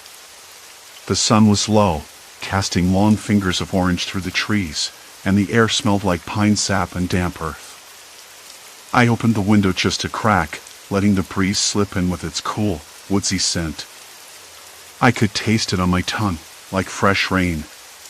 By the time I reached the clearing where I planned to set up camp, the sky had turned a shade of bruise purple. The last rays of sunlight glinted off a small, scratched metal sign nailed to a crooked post. It said, "Welcome to Alder Hollow." I hadn't heard of it before, but that was the point. No cell service, no crowds. Just me, my pack, and the wilderness. I parked beside a fire ring circled by stones, the ground flattened from years of use. A few scattered logs served as benches, worn smooth by countless campers. I pulled my gear from the trunk, a tent, sleeping bag, some food. The usual. My hands moved with practiced ease, though my fingers trembled a little from the day's drive. I wasn't in a hurry. The slow, deliberate rhythm of setting up camp was part of the ritual. A kind of meditation. As I hammered in the tent stakes, the forest around me settled into a heavy silence. No birdsong. No rustling animals. Just the faint crackle of distant branches under the weight of gravity. I paused, listening. The silence pressed in, thick and expectant, like the moment before a storm. It made my skin crawl, though I couldn't say why. I told myself it was nothing. Just the deep woods doing its thing. Inside the tent, I sat cross-legged, unpacking a small journal and a pen. I liked to write when I was alone. The steady scratch of ink against paper was a comfort, a tether to normalcy. Tonight, I scribbled about the drive, the colors of the trees, the way the air tasted like something old and untouched. Then I heard it. A rustle. Just beyond the edge of the clearing. Sharp, deliberate. Not the random noise of a deer or a squirrel. Something heavier moved through the underbrush. I froze, breath shallow, eyes straining in the dimming light. The forest seemed to lean closer, waiting. I whispered, "Hello?" No answer. Only the soft scrape of leaves. I grabbed the flashlight from my pack and clicked it on, the beam slicing through the darkness. The light caught on a patch of disturbed earth, broken twigs, and a set of footprints. They were large, the kind you might expect from a man wearing heavy boots. I swallowed hard, heart fluttering in a way I didn't like. The footprints circled the clearing, stopping just short of the fire ring. Whoever or whatever had made them had been watching. Watching me. I told myself it was probably another camper, maybe someone who'd slipped in after me. But I could find no sign of any other vehicle. No tire tracks on the road. The dirt trail I'd driven in on looked untouched, as if erased. Curious and uneasy, I stepped out of the tent, the cool air biting at my skin. The forest swallowed the flashlight beam quickly, and the shadows seemed to shift where the light didn't reach. I scanned the perimeter, ears straining for sound, but only silence answered. I tried the road again. The path I'd taken to get here. But it was gone. Not just overgrown or faint, but deliberately obscured. Branches had been snapped off and woven back into thick barricades. The dirt was smoothed over, erased marks that made no sense for a normal trail. It was as if someone had rewritten the landscape while I wasn't looking. A tight knot formed in my stomach. I turned back toward the clearing, but the familiar markers, the gnarled pine with the broken branch, the moss-covered rock shaped like a slumped bear, were gone, too. In their place, nothing but unbroken wilderness. I swallowed. The wind shifted. Somewhere far off, a dog barked once, sharp and distant. I felt the weight of eyes, human eyes, pressed against the edges of the forest, just beyond the reach of the light. A presence. Not imagined. I wanted to tell myself it was just a trick of the mind, that the isolation was playing games with me. But my hands trembled, and my throat felt dry and tight. I moved back to the tent, locking the zipper with a click that sounded louder than it should have. I pulled the sleeping bag over my knees and tried to steady my breath. I kept thinking about the footprints, about the way the trail had been erased, about the silence that wasn't natural, about the feeling that I wasn't alone in Alder Hollow. Then I heard it again, the softest snap of a twig just outside the clearing, near the line of trees. I didn't move. I didn't breathe.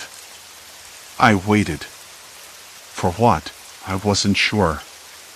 But the forest had already started to change, and I wasn't sure I was ready to see what came next. The snap of the twig didn't come again. Eventually, the forest went still again, but the weight of those eyes, the watcher, didn't lift. I kept my flashlight close, its beam slicing through the dark whenever I dared peek outside. The clearing looked empty. But the emptiness was wrong. It felt staged, like a set for a play I wasn't supposed to be in. Morning came like a slow pill. The sunlight was pale and filtered through the thick canopy, casting long shadows that didn't help my nerves. I lay in the sleeping bag longer than I should have, staring at the tent ceiling, trying to piece together what I'd stumbled into. The footprints. The erased trail. The dog's bark. The snap. None of it made sense, and that made me restless. I finally zipped open the tent and stepped out, the chill air biting at my skin.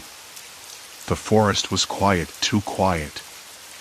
I scanned the edges of the clearing, looking for any sign of the paths I'd used to get here. Nothing. Where there should have been clear tracks, the ground was scuffed and muddied in a way that looked deliberate. Someone had gone to a lot of trouble to hide their tracks. Or mine. I crouched to inspect the earth. The soil was turned over in irregular patterns, like someone had tried to cover a trail with haphazard brush and leaves. But the way it was done wasn't careless, it was methodical, almost surgical. Whoever did this wanted to make sure no one could follow. I glanced around, heart tightening. The idea crossed my mind that maybe I wasn't the first visitor here.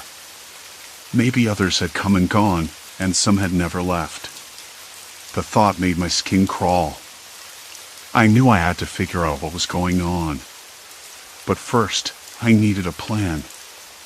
I pulled out my notebook, the pages already smudged with dirt and moisture, and began jotting down everything I noticed, the footprints, the missing trail, the sounds.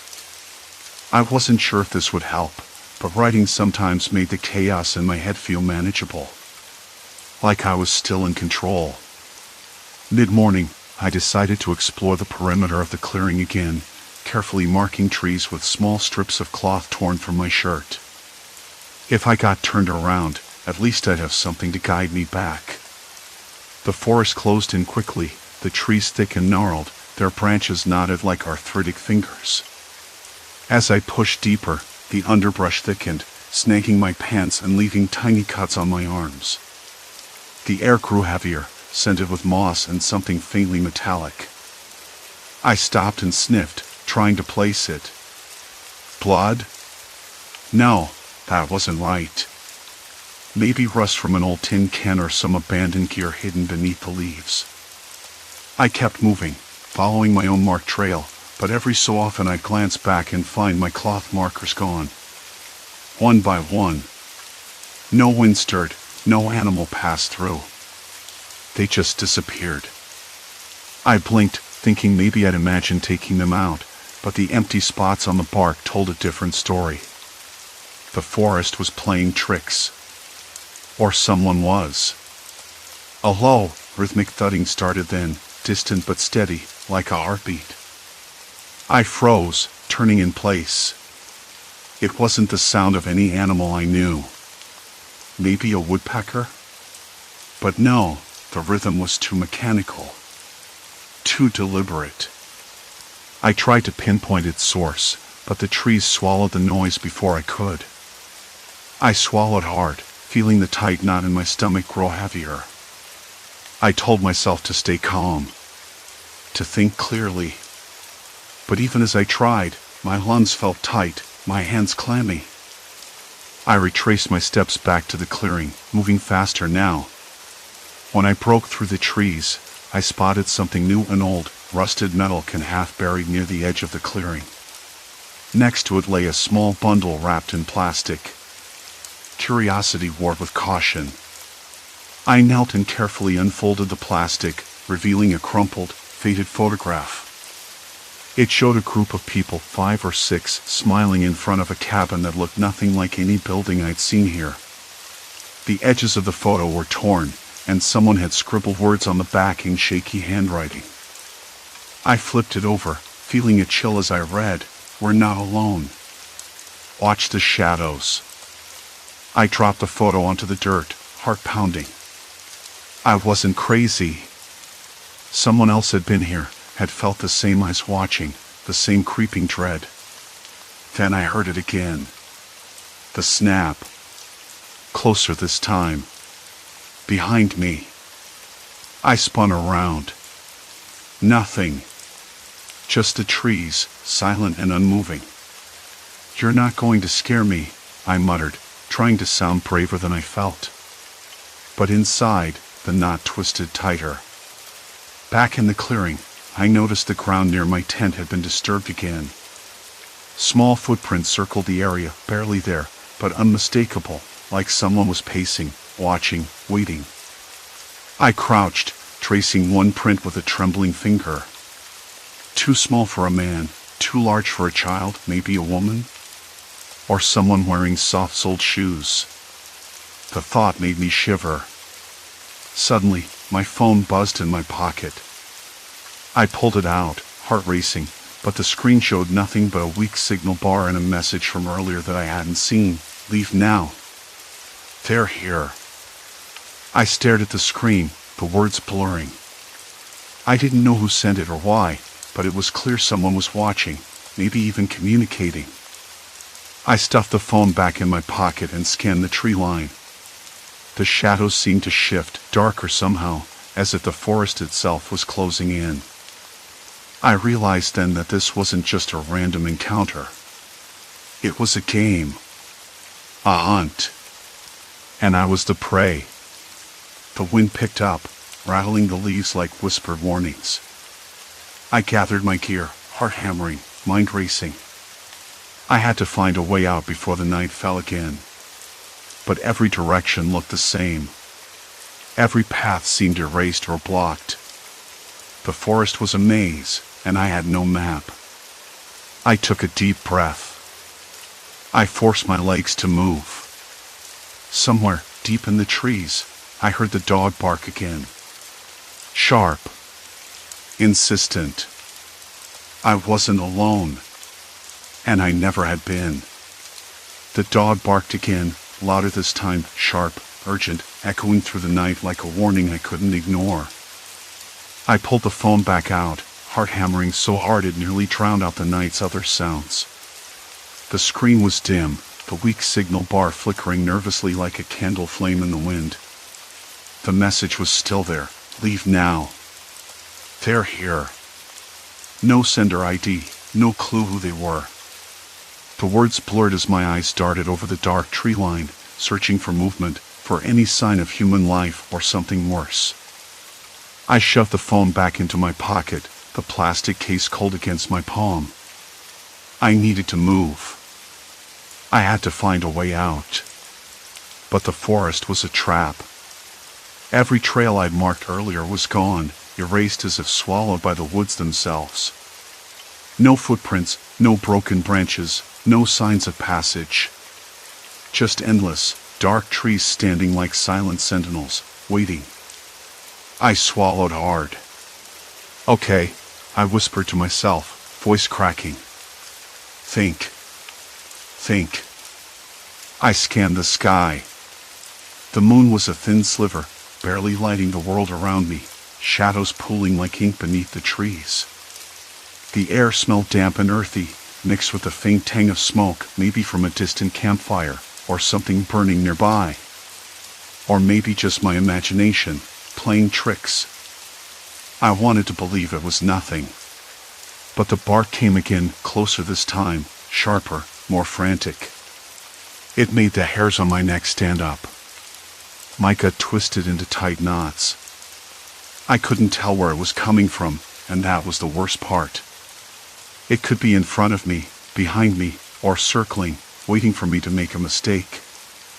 I took a step forward, the dry leaves crunching underfoot. My legs trembled. The forest seemed to respond, branches moved, shadows shifted. I blinked, and the path I thought I saw disappeared. I stopped dead, the cold pressing in from all sides. My breath hitched. Was I losing it? I wanted to call out, to say something to anyone. Hello? Is someone there? I'm lost. My voice sounded small, swallowed by the vast silence. No answer. I tried to retrace my steps, but it was useless. Every landmark I'd counted on was gone or altered. Trees I'd passed were replaced by empty spaces or thick underbrush. The ground beneath my feet was uneven, as if the earth itself had shifted to confuse me. I felt like a rat in a maze, blind and cornered. Then I noticed something new, a faint trail of broken twigs, almost too subtle to see. I crouched down, my fingers brushing the brittle branches. They weren't natural breaks. Someone had been here recently, moving carefully, deliberately. Or maybe it was a trap, designed to lure me somewhere. A dry snap echoed behind me. I whipped around, heart pounding so hard I thought it might burst through my ribs. Nothing but darkness. Just the wind through the leaves and the distant bark, still circling, still urgent. I swallowed another lump of fear and forced myself forward, following the broken twigs.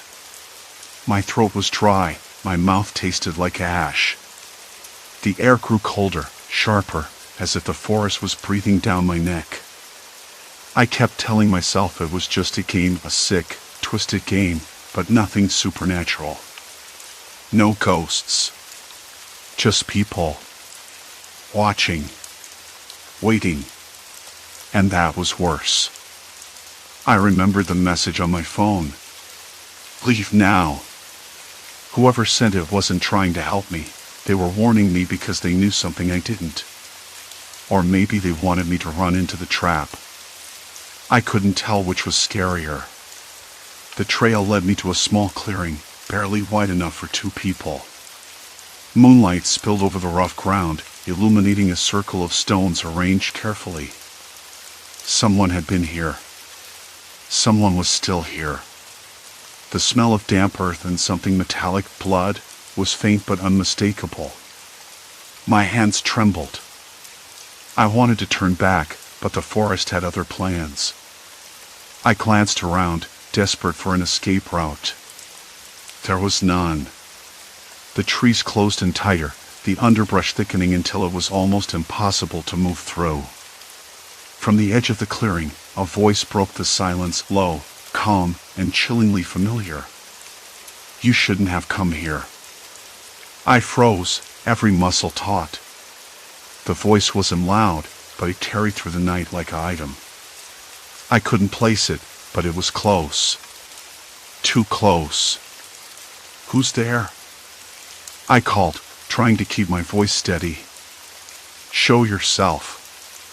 The only answer was a soft rustle in the bushes, like someone stepping lightly on dry leaves. Then footsteps, slow, deliberate, circling the clearing. The air thickened, the smell of damp and metal growing stronger. I backed up, head spinning. The dog barked again, frantic now, almost pleading. I realized it wasn't just an animal. It was a warning system either for me or for whoever was out there. My phone buzzed in my pocket. I pulled it out, hands shaking. A new message flashed on the screen, no turning back. You're part of this now. I blinked, the words sinking in. Part of what? What was I part of? And why? The footsteps stopped. Silence. Complete silence. Then, from the shadows, a figure stepped forward, a man, his face half hidden by a hood, eyes glinting in the moonlight. He smiled slowly, and that smile wasn't friendly. You should have left when you had the chance, he said, voice low and steady. But now, you belong here. With us. I wanted to run, to scream, to disappear into the night. But my legs wouldn't move. I was trapped. No paths. No trails. No way out. The forest had claimed me. And whatever this was, this game, this hunt, it was just beginning. The man's smile lingered in the darkness long after his words faded. I forced my legs to move, stepping backward without taking my eyes off the shadowed figure. The ground beneath me was slick with fallen leaves and mud, each step a squelch, a loud betrayal. My breath hitched, the night air tasted sharp, like metal and wet earth. I wanted to shout, to demand who they were, what this meant. But my voice caught in my throat, brittle and useless. Hey, I said finally, voice trembling but loud enough. Who are you? What do you want? The man didn't answer right away. Instead, he stepped forward, the soft crunch of his boots barely breaking the stillness. Then, with a tilt of his head, the hood slipped back slightly, revealing a pale line of scar across his cheek. His eyes held something unreadable, calm, but cold.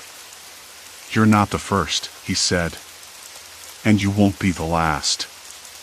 I blinked, confusion knotting in my stomach. Not the first what? Not the first to get lost? Not the first to be hunted? I wanted to ask again, but the words tangled in my throat. Behind him, the dogs barking faltered, then stopped entirely. Silence swallowed the forest. The trees around us groaned softly, branches swaying in some invisible breeze. I could smell the faintest trace of smoke, something burning far off, but I couldn't tell what. Why are you doing this? I found my voice again. Why trap me here? What is this place? He shrugged, a slow, deliberate motion that made my skin crawl. We're just making sure the lost stay lost. The wilderness has a way of sorting people out, you know. Some belong, some don't. The words were vague, but the threat was clear. He wasn't just teasing or playing a game. This was something darker. Something calculated. I glanced around, desperate for any sign, any clue or road, a path, a marker. Nothing.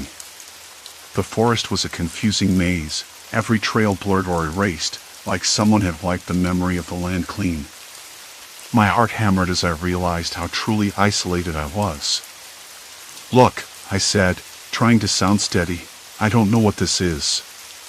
But I'm not scared of you. Just let me go. His smile twisted, not quite reaching his eyes. That's the problem. You don't get to decide. A rustling sound to my left snapped my attention. My head jerked toward it just in time to see movement, a flash of pale skin disappearing behind a tree. Someone else. Or maybe more than one. The man's eyes flicked to the spot, then back to me. You see, you're surrounded.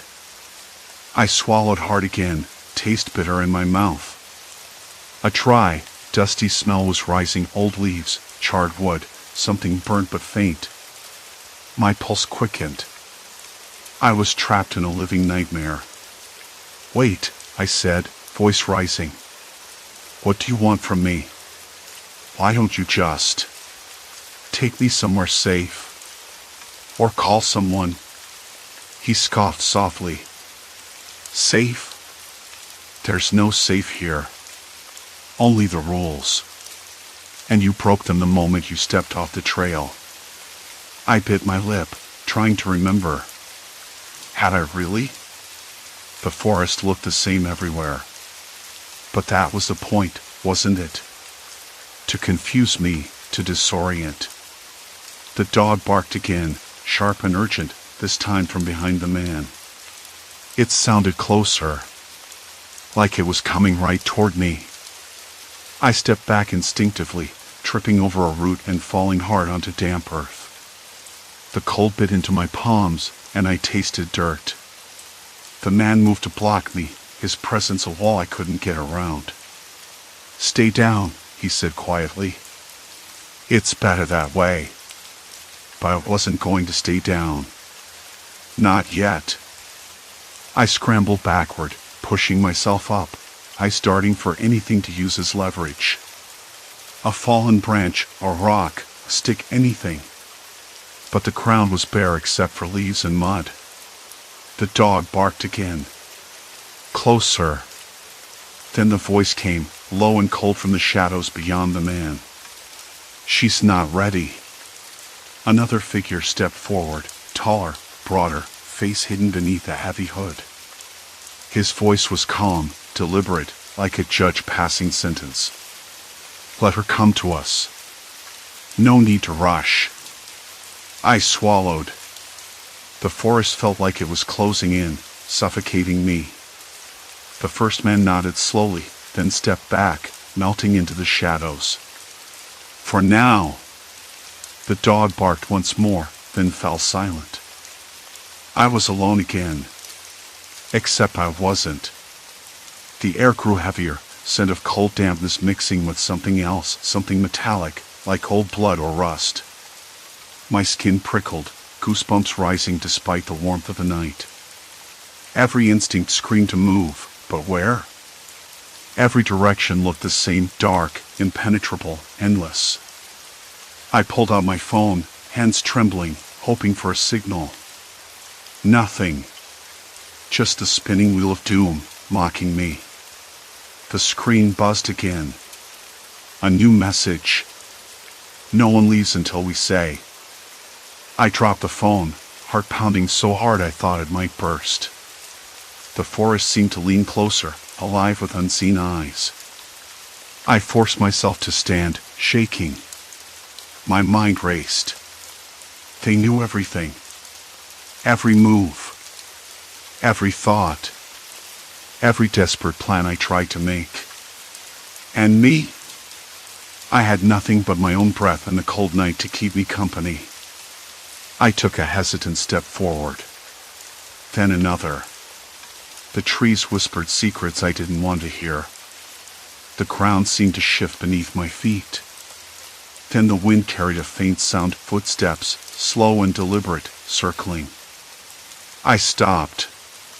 Held my breath. Waiting. The darkness waited with me. Then, out of the corner of my eye, I saw it, something bright, a flicker of movement just beyond the trees. A light. A small flame, maybe. Or a flashlight. Someone watching. Waiting. I rubbed my eyes, doubting my senses. But no. It was real. And it was coming closer. I swallowed the sudden dry lump in my throat and whispered to the night, "I'm not done yet." Because if this was a game, I was going to play. Even if it meant falling deeper into the dark. The night had stretched into something I hardly recognized anymore. It wasn't just dark, it was a thick, smothering absence that seemed to press against my skin, squeezing tighter with every breath. I remember sitting on the damp earth, my back against the rough bark of the old pine, listening. Not to the wind or the occasional snap of twigs from small creatures, but to the silence that felt too deliberate, like the forest was holding its breath. Watching. Waiting. I'd spent hours trying to piece together where I was, how I'd gotten trapped in this circle of shadowed trees and erased trails. The paths I'd marked yesterday with a line of stones and twigs had vanished, swallowed by the undergrowth or perhaps deliberately scattered. I wasn't sure anymore if the wilderness had turned against me, or if someone else had made sure I couldn't leave. It was that thought, the someone else, that twisted my gut and kept my hands trembling whenever I dared to check my surroundings. I tried calling out, my voice cracking, but it was swallowed up by the forest. I told myself to stay calm, to think clearly. I'd survived other rough patches before, but this was different. This was personal. I tried to recall every detail, the broken branches that looked like item, the faint footprints pressed into the mud near the stream, the odd smell of burnt pine needles that hadn't been there before. It wasn't just nature playing tricks. Someone had been here recently. Someone who didn't want me to leave. The air was cooler now, the chill settling deep in my bones. I pulled my jacket tighter, the rough fabric scratching my neck. I could taste the dryness in my mouth, the stale aftertaste of fear mixed with the faint scent of smoke. My eyes darted constantly, catching every flicker of movement in the peripheral shadows. A flickering light? No, just a reflection of my own campfire embers catching on a stray leaf. I kept telling myself it was nothing. It had to be. But then I heard it, footsteps, slow and deliberate, crunching softly on the forest floor beyond the firelight. My breath caught, heart hammering like a drumbeat in my chest. Not animal footsteps. Too heavy, too steady. Human. Hello? My voice was hoarse, barely more than a whisper. Is someone there? Silence. Complete silence. The kind that gnaws at your mind, makes you question your senses. I wanted to stand, to run, but my legs felt rooted. The fire sputtered, sending shadows dancing wildly across the trees. Minutes passed, or maybe seconds. Time warped here, like the forest was bending it around me. Then, a voice. Low, calm, almost casual. You shouldn't be here. I swallowed hard, trying to keep my voice steady. I'm just trying to leave. There was a pause, then a soft chuckle that didn't reach the eyes, I imagined. Doesn't work like that. Not once you know. I wanted to ask what that meant, but my mouth dried up. Instead, I looked toward the voice's source, seeing nothing but darkness. I could feel the gaze now, piercing, knowing. It wasn't a ghost or some supernatural force. It was a person. Someone who had been watching me all along. Who are you? I finally said, voice trembling. Just someone who's been around longer than you think, came the reply. This place. It keeps people. People like you who wander in without knowing the rules. Rules? I thought I knew the forest. I'd hiked these woods before, but this was something else entirely. A trap disguised as wilderness, a maze with invisible walls. I stood, the firelight flickering over my face, making me look gaunt and wild-eyed. Why me? What do you want? Nothing personal. Just company. The voice softened, almost wistful. You walk in, and suddenly, I'm not alone anymore. It hit me then, this wasn't about a physical threat. It was psychological. The presence that had haunted me wasn't some shadowy monster. It was a person, lonely and wounded, using the forest to isolate and control. The erasure of trails was deliberate, a cruel form of imprisonment. I don't want to stay, I said, stepping back. I just want to go home. The voice sighed, a sound like wind through dead leaves. You'll leave when you understand. When you see why this place holds you. I shook my head, frustration boiling beneath the fear. I don't belong here. No one does, the voice said quietly. But some of us have nowhere else. The night felt heavier after that, the weight of unspoken stories pressing down on me. I realized the presence wasn't just watching, it was trying to communicate, to connect in a way that was desperate and broken.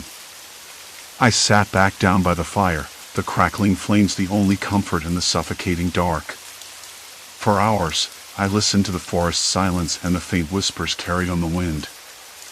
I thought about the person behind the voice, trapped by their own choices or circumstances, just as I had been trapped physically.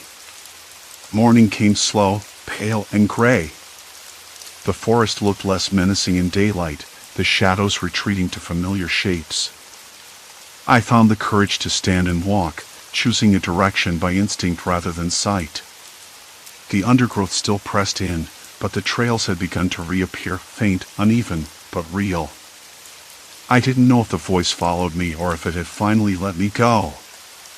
Maybe it was the forest itself, finally releasing its hold, or maybe it was something within me that had changed. I wasn't the same person who had stumbled into the woods days ago. When I finally reached the edge of the trees, the familiar sounds of civilization greeted me: distant cars, birdsong, the rustle of early morning life. I collapsed onto the grass, exhausted and raw, the sun warm on my face. I thought of the voice one last time, a reminder that the wilderness isn't just physical. It's emotional, psychological, a place where loneliness and fear can trap you just as surely as broken trails and dense trees. I left the forest behind, but its presence stayed with me. Not as a threat, but a lesson. About isolation, about connection, about the unseen battles people carry. I'd come looking for escape and found a mirror instead. And maybe that was the real horror, the realization that sometimes the hardest thing to outrun isn't the darkness outside, but the one inside ourselves. Story 5, Silent Pines, haunting echoes of an abandoned camp.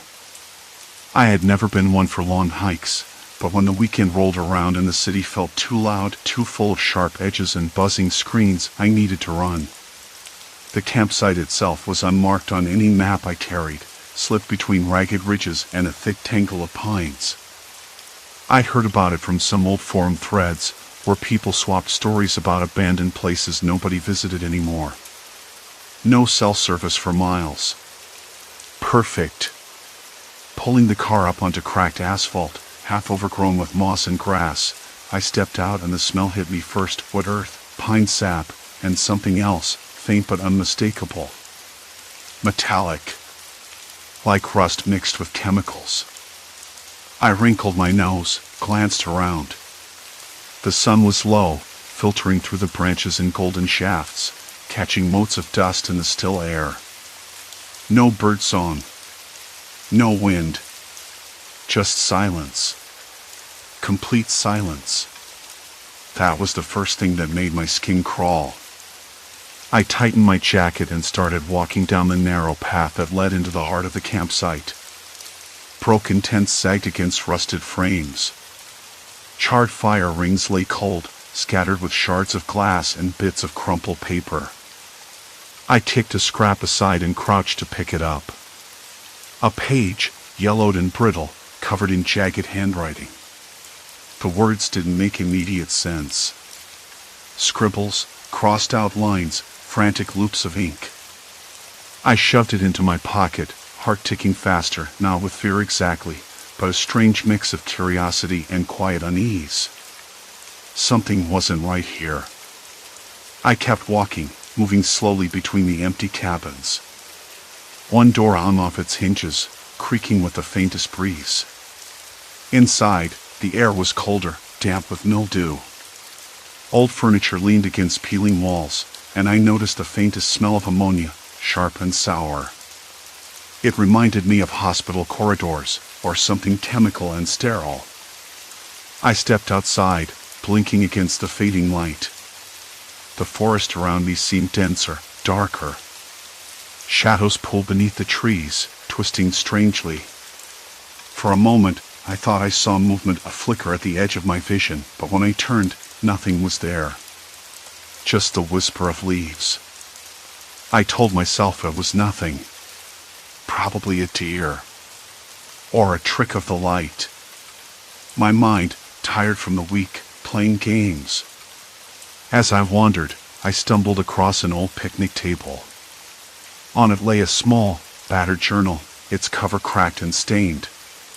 The lock had long since rusted away. I flipped it open, fingers trembling despite myself.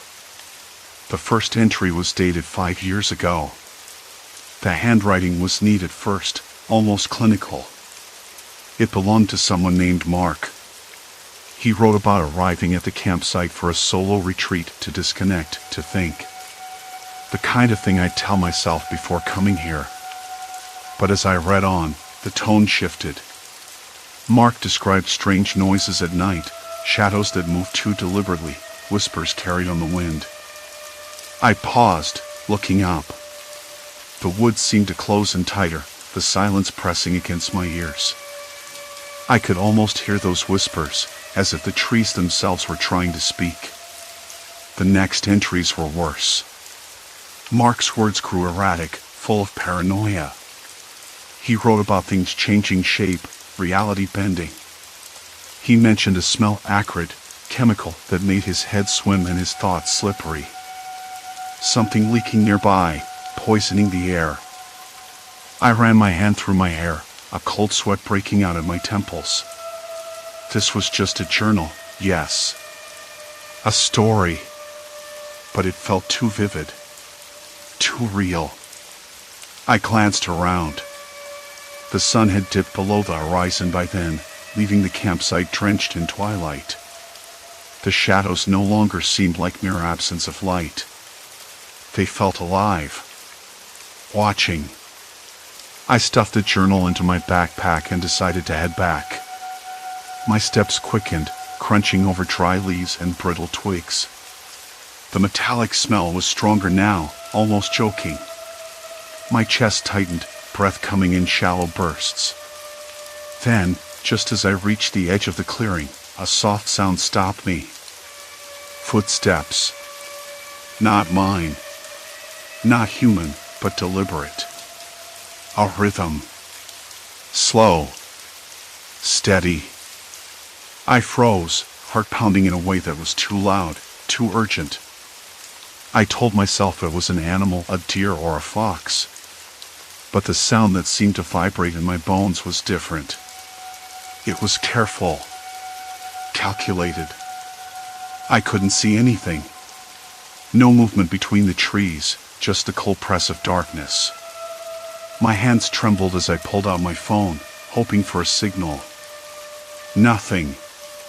The screen glowed weakly, useless. I swallowed hard. Hello? I called, voice cracking. Is someone there? Only the wind answered, rustling dead leaves and soft waves. I told myself to stay calm. To breathe. To remember that this was just some abandoned campsite, and the stories were just stories. But as I took my first step back toward the car, the air shifted. The metallic scent grew sharp, bitter.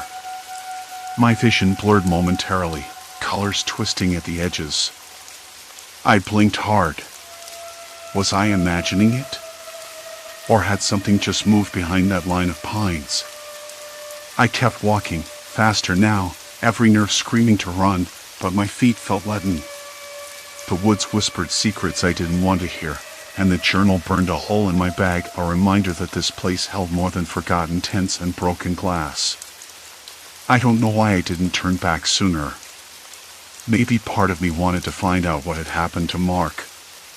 Or maybe I was already slipping, just like him. The forest waited, quiet and patient. And I was alone. The forest held its breath. I couldn't shake the feeling that something was watching, waiting. The hairs on the back of my neck stood on end. I swallowed, dry and bitter, and took a hesitant step forward. Maybe I should have left. I knew that. But the pull to understand why those visitors had lost their minds, what this place really was, kept me rooted. I had to know. I found a fallen log nearby and sat down, knees pulled to my chest. My hands trembled as I pulled the journal out. The cover was cracked, the leather worn smooth by time and use. I flipped it open, the pages brittle, stained with smudges and something darker I couldn't identify. A faint smell of mildew and rust curled up from the paper. The first entry was dated only 6 months ago. A woman named Claire. Her handwriting was neat but shaky, the ink blotting in places. Day 3. The air still tastes strange, like metal and chemicals. I hear whispers when I close my eyes, but there's no one around.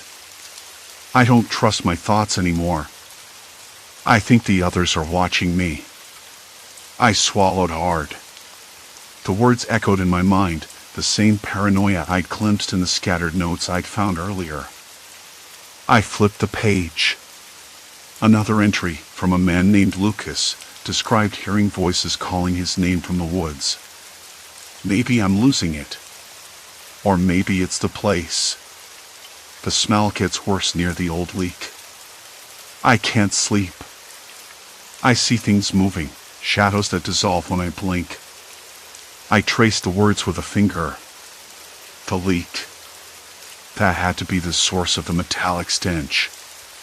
The chemical spill that local news had barely mentioned, buried under layers of official silence. I remembered the faded warning signs nailed to the trees, hazardous material, they said, but no one seemed to care. The journal slipped from my fingers for a moment. The wind picked up, rattling the dry leaves like a soft warning. I caught my breath, suddenly aware of how alone I was. The distant hoot of an owl, a twig snapping somewhere in the dark, small, ordinary sounds, but they felt like threats. I forced myself to keep reading. The entries became more disjointed, the handwriting erratic, words crossed out and overwritten. The writer's grip on reality loosened with every page. One described seeing figures lurking just beyond the trees, but when they turned, there was nothing there. Another claimed the forest itself was whispering, its voice a low, insidious hum that gnawed at her sanity. I closed the journal and pressed it to my chest. The stories weren't supernatural, they were heartbreakingly human. Fear twisting into madness.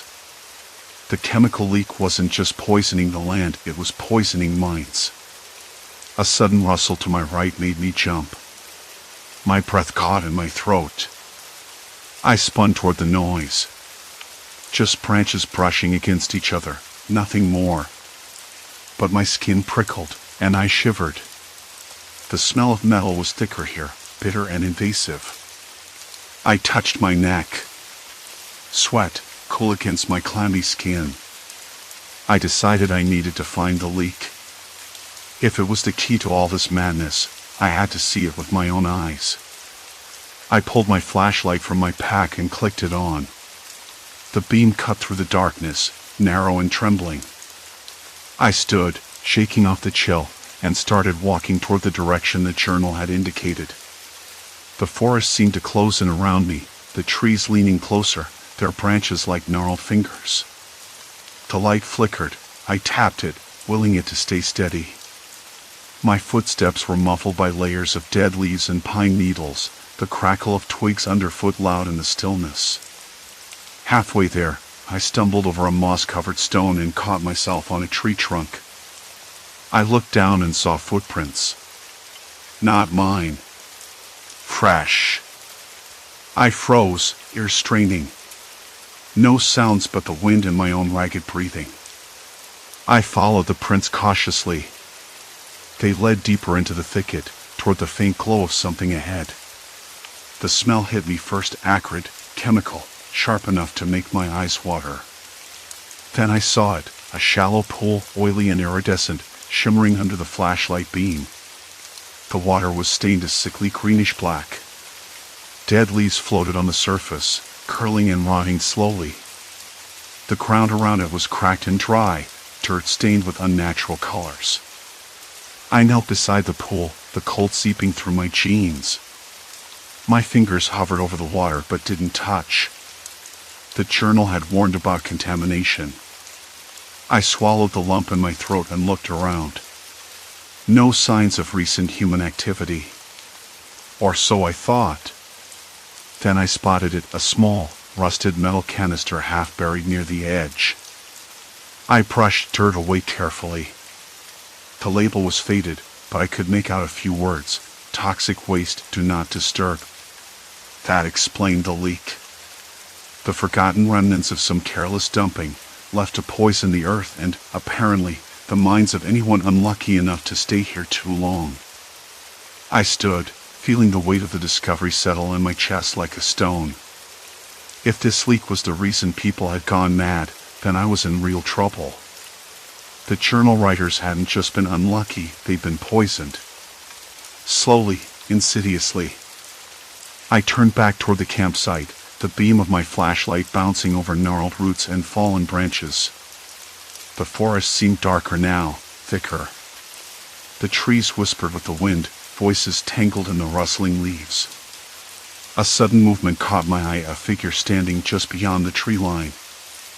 I blinked, heart stuttering. It vanished before I could focus.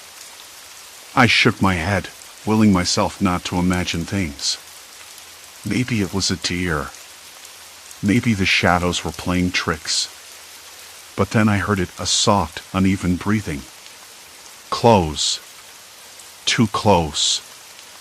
I spun around, flashlight beam darting wildly. Nothing. Silence. Complete silence. My breath came fast, shallow. The journal was right. The forest got inside your head. Made you question everything. But this was no ghost story. This was real. Dangerous. I had to get out. I had to warn someone. But as I turned to leave, the ground beneath me shifted. I stumbled, catching myself on mossy rock. The earth felt unstable, like it was giving way. And then, faint but unmistakable, a voice whispered my name. Don't go. I froze. The voice was hoarse, desperate. Human. Not a hallucination. Not the wind. Someone else was here. Alone was no longer an option. The voice lingered in the cold air, barely more than a rasp, but it snapped me out of my frozen state. Who's there? I called, voice cracked and uneven. No answer. Just the whisper of leaves and the distant, irregular drip of water somewhere deeper in the woods. I gripped the journal tighter, its worn cover rough against my palm, a lifeline I wasn't ready to let go of. I forced myself to keep walking, slow and deliberate, eyes darting to every shape that might be a threat or a person. The air tasted metallic, a faint chemical tang that I'd noticed creeping in since the moment I crossed the campsite boundary. It wasn't just the earth or the rotting wood, something else was here. Something toxic. I remembered the notes in the journals, how the leak had seeped into the soil, into the water, poisoning more than just the environment. People's minds, too. I tried to shake the memory off, but the rustling behind me grew louder, more deliberate. A snap like a broken twig. I spun around, heart thudding so hard it nearly drowned out everything else, but again, there was nothing but the wind playing tricks. Or maybe me. Was I losing it already? The journals had warned about this. Paranoia, hallucinations, the slow erosion of reality. But I wasn't ready to accept that just yet. Show yourself, I said, voice steadier than I felt. Footsteps. Soft. Hesitant. Coming from the left, near a cluster of dead firs. I crept toward the sound, flashlight stabbing into the darkness. The beam caught a figure crouched on the forest floor, barely visible beneath a threadbare jacket, face obscured by a mop of tangled hair. The person looked up, eyes wide and wild, reflecting the light like a trapped animal. Please, the voice trembled. Don't leave me. Something broke inside me then. Not fear exactly, but a suffocating wave of something else, regret, maybe, or guilt. I knelt down slowly, holding out the journal like a peace offering. I'm not going anywhere, I said. Who are you? The figure hesitated, then reached out with trembling fingers, brushing the journal's cover as if it might burn them. You don't understand. It's the air, cold and heavy with silence. The water. It gets inside your head. Makes you see things, hear things. Makes you want to stay. I frowned. Stay? Why? They shook their head, voice barely a whisper. Because out there, a jerk of their chin toward the dense trees I'd come through, there's nothing. No one. No help. Only emptiness and the sickness. Here, at least, you're not alone. I glanced around, suddenly aware how silent the woods had become. No birdsong, no insects buzzing. Just that low, constant hum in the back of my mind, the chemical, I realized, mixing with my thoughts, warping them. The figure's eyes darted nervously. You don't know what you're up against. The others didn't. They left, tried to run. But the forest, it doesn't let go. Not really. The words sent a chill through me, colder than the damp air. I wanted to ask what happened to the others, but I couldn't make my voice work. Instead, I flipped open the journal and showed them the pages where the previous visitor's writings grew erratic, scribbled notes, crossed out words, desperate pleas. See this? I said. They all lost it. You're not alone in this. A flicker of recognition passed over their face. They were weak. I'm not like them. Something about their expression made me doubt that. How many days had they been out here? Weeks. The crime on their skin, the wildness in their eyes, this wasn't strength. It was survival, yes, but at a cost. I glanced down at the journal, then back at the figure. We need to get out. Together. They shook their heads so fast I thought they might fall over. No! There's no way out. The roads are blocked. The leak, they coughed, a harsh, rattling sound. It's everywhere. I felt a fresh wave of nausea. The chemical wasn't just leaking, it was spreading. And if this person was right, I was already trapped. The thought hit like a punch. I'd crossed a line. No turning back. We can find a way, I said, more to convince myself than them. The figure's eyes narrowed. You don't get it.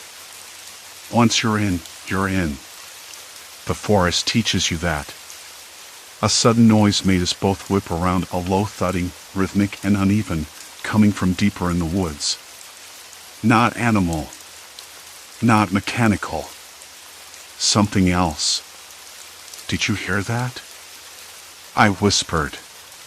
They nodded, standing slowly, eyes scanning the dark. You need to stop looking for answers out here.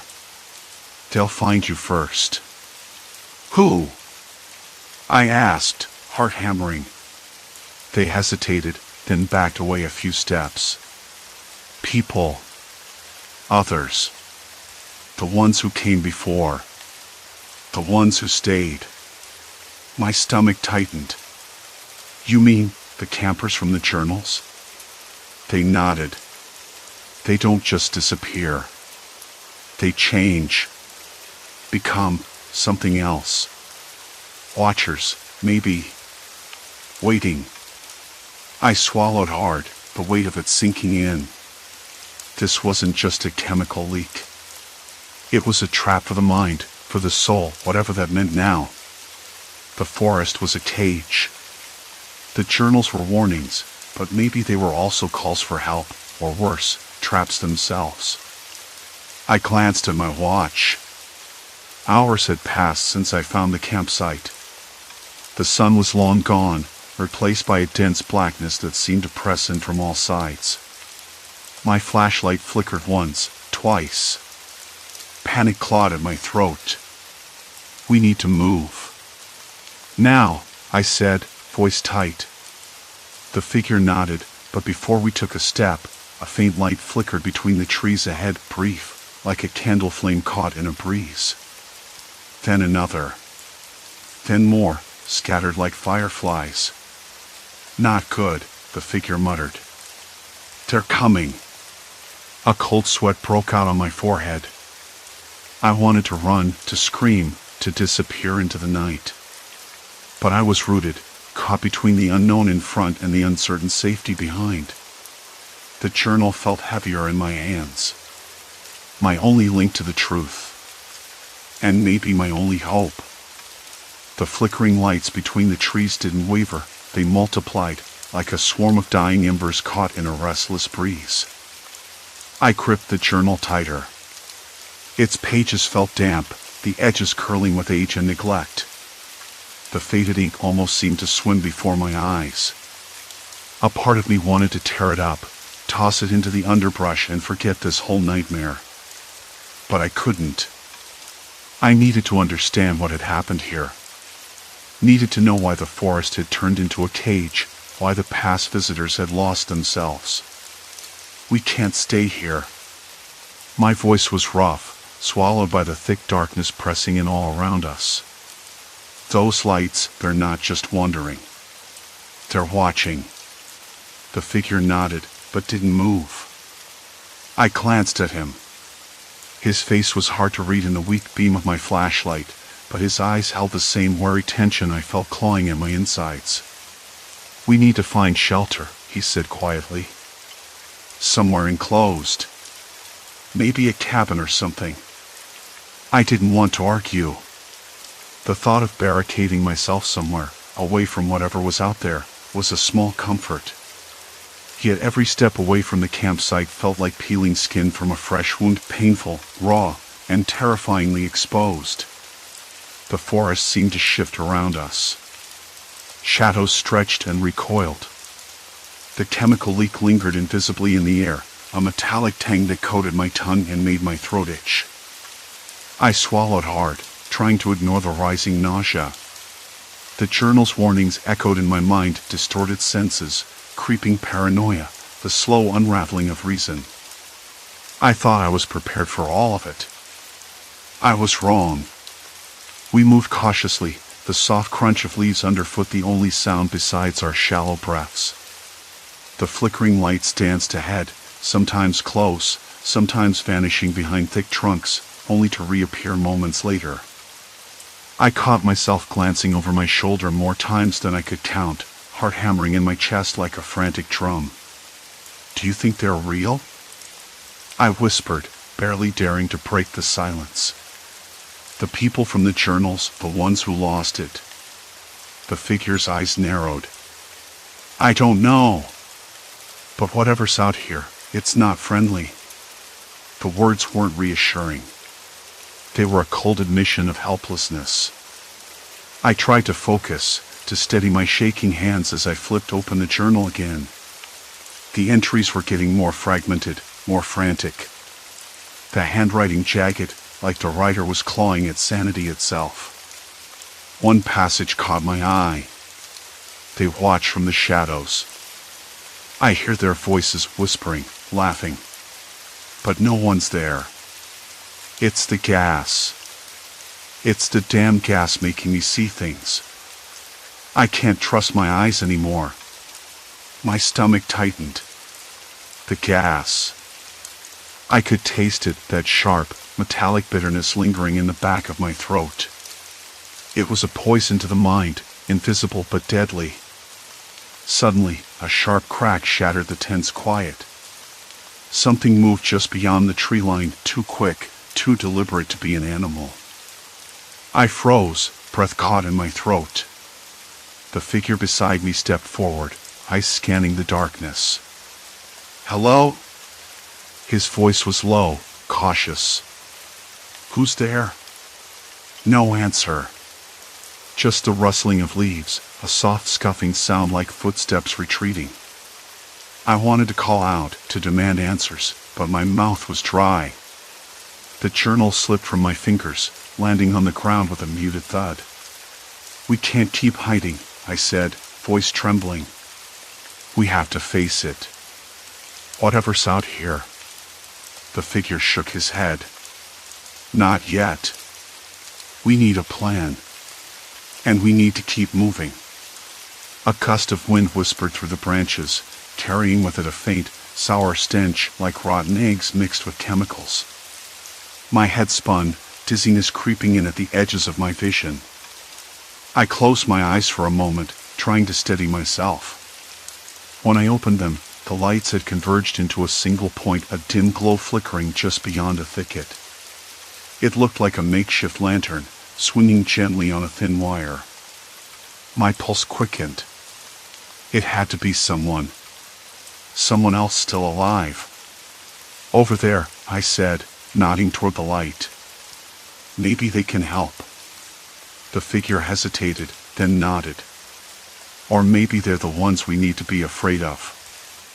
I felt the weight of the journal in my pocket, a silent reminder of what had come before. The previous visitors had lost their minds here, torn apart by fear and isolation. And now, I was walking straight into the same trap. We moved toward the light, every sense screaming in protest. The forest seemed to close in, the shadows deepening, the air thickening with that metallic taste and rotten stench. My hands trembled as I reached out and brushed aside a stray branch. The lantern swayed, revealing a small clearing. In the center stood a figure, a man, hunched and still, his face hidden beneath a dark hood. He didn't move, didn't speak. Just watched. "Hey," I called softly, stepping forward. "We're not here to hurt you." The man shifted. His head tilted slightly, and for a moment, I thought he might respond. Then he reached behind his back and pulled out a tattered journal, held it out toward me. I blinked. The same journal. My stomach lurched. This was impossible. "Where did you get that?" I whispered. He lifted his head just enough for me to see his eyes, wild, unfocused, pupils dilated like a trapped animal's. "They're all the same," he muttered. "All of us trapped in here. The forest, the gas, it's a prison. There's no way out." His voice cracked, desperation bleeding through. I wanted to believe him. I wanted to run from this nightmare and find safety. But there was nowhere safe. The man's gaze snapped toward the trees, sharp and alert. "They're coming," he said. "And they don't like visitors." I glanced at the journal in my hand, the pages fluttering wildly in the breeze, smeared with dirt and desperation. The chemical leak wasn't just poisoning bodies. It was unraveling minds, twisting ordinary people into shadows of terror and madness. I looked back at the man, then to the flickering lights gathering beyond the clearing's edge. My breath hitched again. This time, the forest didn't just feel like a cage. It felt like a living thing, watching, waiting. And I was its prey. The man's words hung in the air, heavy and suffocating. "They're coming," he said, eyes darting toward the edge of the clearing where the flickering lights danced like ghosts. My pulse hammered in my ears. I gripped the journal tighter, its pages damp with dirt and sweat, as if holding onto it might tether me to some shred of reality. I wanted to run. I wanted to leave this place, this nightmare that felt less like the woods and more like a trap set by some cruel, invisible hand. But the forest closed in, shadows deepening, the sickly sweet smell of chemicals thickening the air around us. There was no clear path, no safe direction. Just the unsettling rustle of leaves and a distant, low howl that didn't belong to any animal I knew. The man's ragged breathing broke the silence. "You don't understand," he whispered, voice cracking. "It's not just the gas. It's what it does to your head. It seeps in, claws at your thoughts, makes you see things, hear things, makes you doubt everything." I nodded, though I wasn't sure if he believed me or himself anymore. The journals I found told the same story, people who came here, their minds slipping away day by day. Paranoia gnawed at them until they were shadows, lost in a maze of their own unraveling senses. Why stay here? I asked, voice barely above a breath. Why not just leave? His laugh was bitter, hollow. Leave? Where? Out there, he gestured vaguely to the thick trees. It's poisoned. The air, the ground, even the water. You think I haven't tried? I've walked for miles, but it's like the forest won't let you go. Like it wants to keep you here, trapped in the madness. I swallowed hard, tasting the coppery tang of fear or maybe the remnants of the tainted air. The journal slipped from my fingers, pages splaying open on the cracked earth. I crouched, gathering them, scanning the chaotic scrawl of the last entries. The words blurred: paranoia, hallucinations, voices that weren't there. The writer's grip on reality shattered beyond repair. Behind me, the flickering lights edged closer, a procession of figures emerging between the trees. They moved oddly, jerky, uncertain, as if the forest itself pulled at their limbs. Their eyes glowed faintly in the dim, wild and unblinking. Not quite right. Not quite human. Panic flared, sharp and immediate. I stood, backing away slowly, keeping the journal clutched against my chest. The man's gaze locked on the approaching shapes, his body rigid with a tension that seemed to fracture the night itself. They don't want visitors, he said again. They want silence. They want us gone. The closest figure stopped, head tilting unnaturally. A shiver ran down my spine. My skin prickled, hair standing on end like static electricity. The air tasted sour, thick with the chemical's invisible poison, and the forest seemed to hold its breath. I took a step back. Then another. Wait, the man said suddenly. Don't run. That only makes it worse. They feed on fear. I blinked, uncertain. It sounded insane. But the way the figures hesitated, the way the silence stretched taut between us, there was a truth to it I couldn't deny. Then what? I asked, voice trembling. Stay calm. Show them you're not afraid. His eyes searched mine, desperate. They're not monsters. Not really. Just people, like us. Lost. I swallowed, forcing my breath steady. Tried to slow the frantic beat in my chest.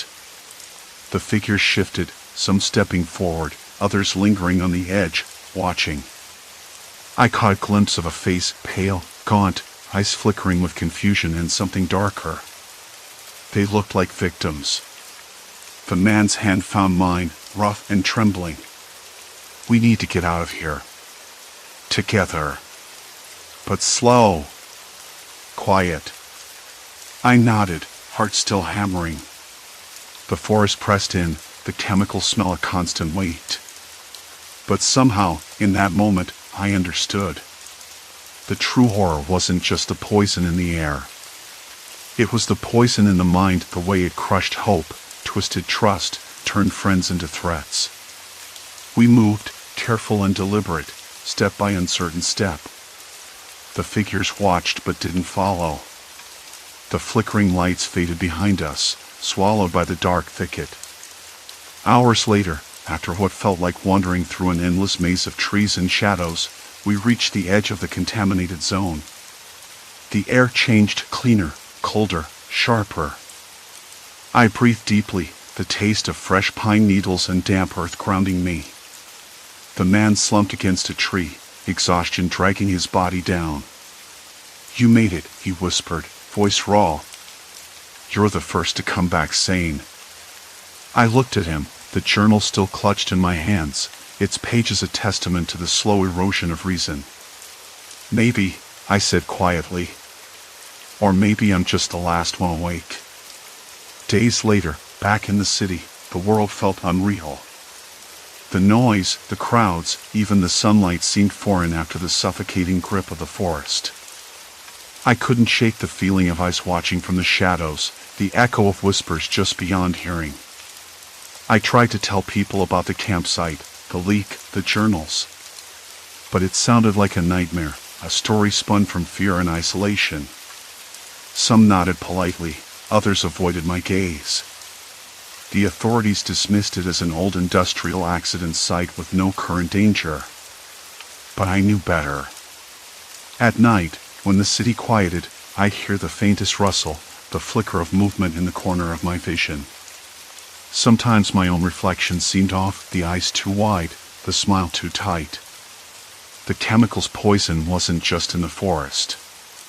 It lingered inside me, a slow, insidious rot. I started writing down everything, the memories, the sensations, the voices that sometimes broke through the noise. Not to prove anything. Not even sure who I was writing for. Maybe just to anchor myself, to hold on to the fragile thread of sanity. The journal I found at the campsite sits on my desk now, its pages yellowed and fragile. I read it sometimes, tracing the handwriting of those lost souls. Their stories are warnings, echoes of a place where the mind fractures and the forest waits. I don't know if I'll ever fully escape what happened there. The forest claimed a part of me, something I can't reclaim. But maybe that's the price of knowing. Trust me, I was there. The world is full of places like that, I think. Places where danger isn't loud or obvious. Where the real threat hides in silence, in the slow decay of trust and reason. I turned off the light and closed my eyes, the weight of the past pressing down. The forest was gone, but its shadow stretched long inside me. Silence. Complete silence. And somewhere deep inside, a whisper. Story 6, Ghost rigs on the empty highway, abandoned trucks in the pines. I was halfway through my usual route, the stretch of highway that most drivers avoid, not because it's dangerous in the usual sense, but because there's nothing out there. That morning, the sky was a dull gray, the kind that eats color. The air smelled damp, like something had rained overnight but never quite dried. I rolled down the window for a moment, letting the cool, earthy scent crawl inside the cab. Pine needles and wet leaves. It reminded me of a campsite I'd visited years ago. Somewhere I'd forgotten until that second. I've been driving rigs for almost a decade now, 32 years old, and I know this road like the back of my hand. It's a lonely stretch, sure, but it's routine. I keep my rig steady at 65, no rush. The highway hums beneath my tires, steady and predictable. I check the gauges again, oil, temperature, fuel all normal. The radio buzzed softly, static mostly. I didn't even bother flipping through the channels anymore. No signal. Not here. The woods on either side of the highway were dense, mostly pines mixed with the occasional birch or maple. I caught the slight movement of something just off the shoulder, a deer, probably. Then, a low bird call echoed somewhere. The kind you hear when the forest is waking up but hasn't quite opened its eyes. About 20 miles in, I saw it. Parked halfway off the shoulder, a big rig. Same make and model as mine, a white Freightliner, clean, no rust, no dents. The cab was empty. Doors closed. No trailer attached. Fresh tire tracks led off the highway, curving into the woods. I slowed down, pulled off the road a little, careful not to obstruct traffic, then realized there wasn't any. The rig looked too new to be abandoned, but no driver in sight. I squinted, trying to see inside the windows. No movement. No sign of anyone. I tapped the air, cold and heavy with silence horn twice, short blasts, polite enough to say, "Hey, you there?" No response. Nothing. I sat there a moment longer, the engine ticking down from idle. The smell of damp earth and pine thickened. I thought maybe the driver had stepped into the woods for a break. Maybe a call. but no cigarette smoke drifted in the air. No footsteps crunching on leaves. It didn't feel right. I shrugged it off and eased back onto the road, but I couldn't stop glancing in the rearview mirror. The rig stayed where it was, silent as a statue. A few miles down, I caught sight of another one. Same truck, same empty cab, same fresh tire tracks leading off into the woods. This time, I blinked, wondering if I'd imagined it. Two identical rigs, abandoned miles apart, on a stretch of road where you don't see much of anything at all. I pulled over again, this time more carefully. I grabbed my thermos, took a sip of lukewarm coffee. Bitter, like always. The taste stuck in my throat, and I coughed a little. What the hell was going on? I told myself I was overthinking it. Maybe a company was moving rigs and had to leave a few behind. Maybe they broke down and the drivers left for help. But the tracks didn't add up. They were too fresh, and they led in the same direction. Into the woods. Away from the highway. I stared at those tire tracks, tracing them with my eyes as they disappeared under the thick canopy. Something about them looked deliberate. Like someone was guiding these trucks off the road on purpose. I shook my head. That wasn't my problem. I had a schedule to keep, a delivery to make. My rig was running fine, and I wasn't about to go chasing ghosts in the trees. Still, I took a quick look around. The woods felt too quiet. No birds chirping. No wind rustling the branches. Just silence. Complete silence. I got back in the cab and locked the door, just in case. My hands trembled slightly, or maybe it was the cold. I told myself to stay calm. I pulled back onto the highway, eyes scanning the tree line. The sky had thickened, the light fading faster than it should. I checked my watch. Early afternoon, but the shadows were stretching long. Then, just over the next rise, I saw it again. Another rig. Same model, same color, same empty cab. Fresh tracks leading from the road into the woods. I swallowed hard, the lump in my throat growing.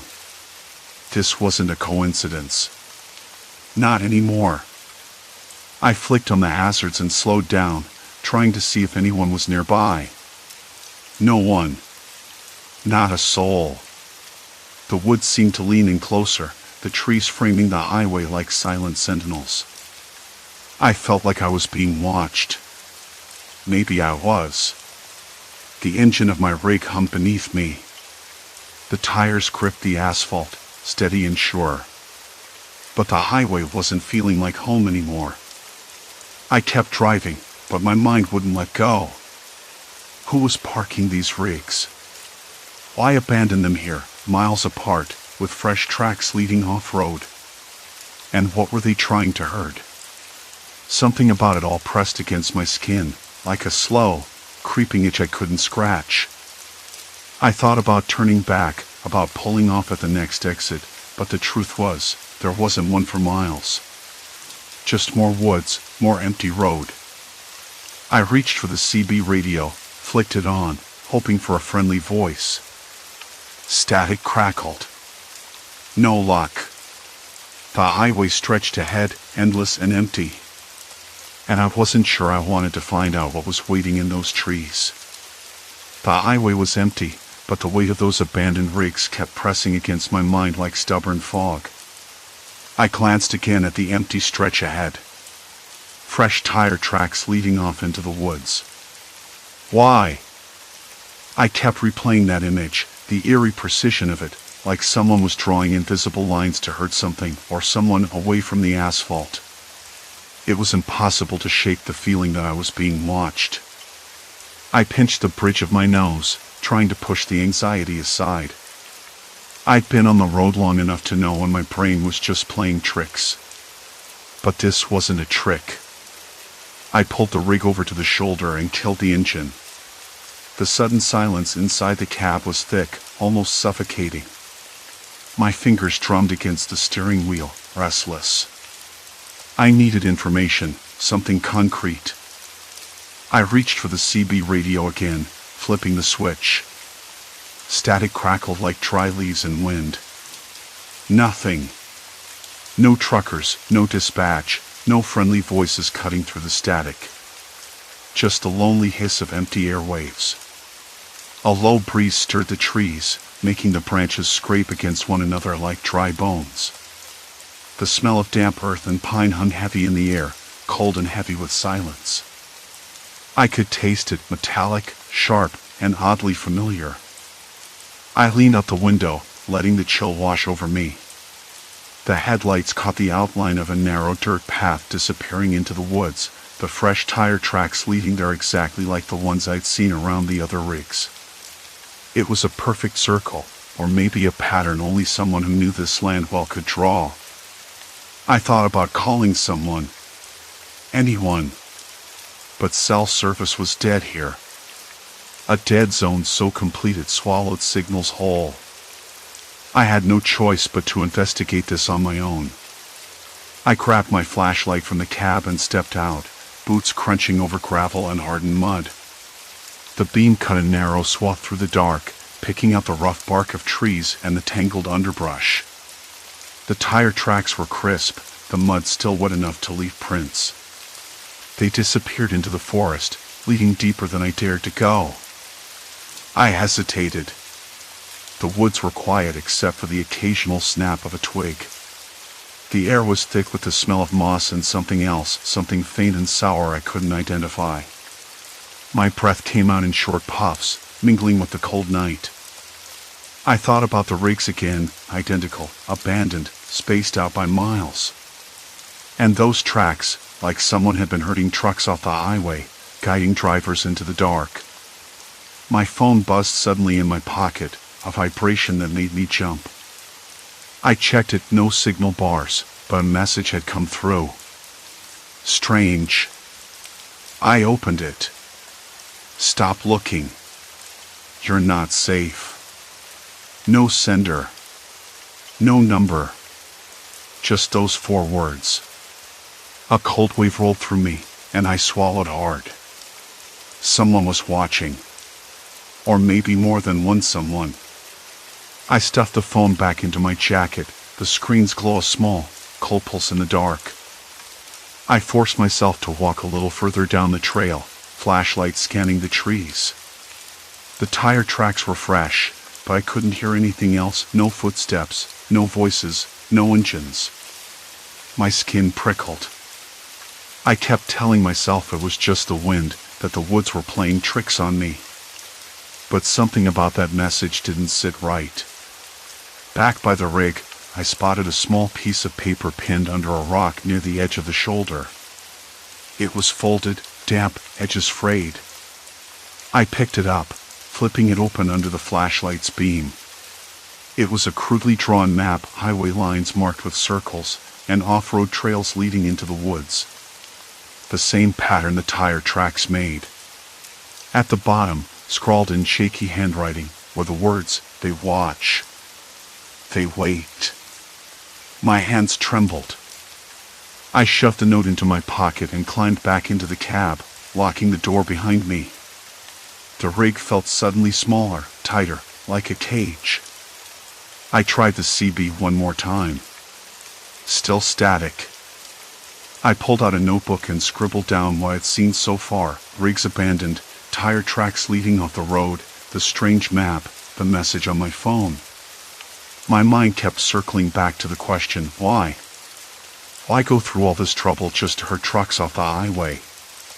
I tried to remember if I'd noticed anything strange earlier, any other vehicles, people, signs. Nothing concrete. But I did recall a flicker of headlights a few miles back, too quick to catch properly, almost like a signal or a warning. My gut told me it was connected. The night stretched on, thick and heavy.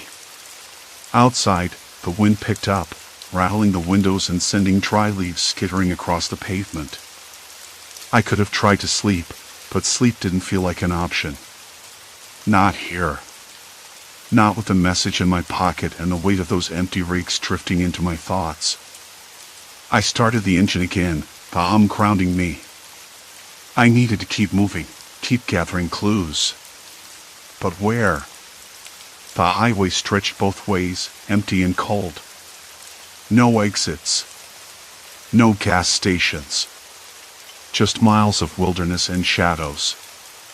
I pulled out the map from the glove compartment and overlaid the crude drawing I'd found. The circles matched the points where I'd seen the abandoned rigs. Someone was deliberately spacing them out, creating a perimeter. But why? What was the end game? I tapped the steering wheel, my fingers tracing the lines as if that could unlock the secret. Then I realized the tracks didn't just lead into the woods, they looped back toward the highway, like a twisted funnel. It wasn't just herding trucks off the road. It was trapping them. A sudden noise made me jerk upright. A branch snapped sharply to my right, close enough to make my heart jump.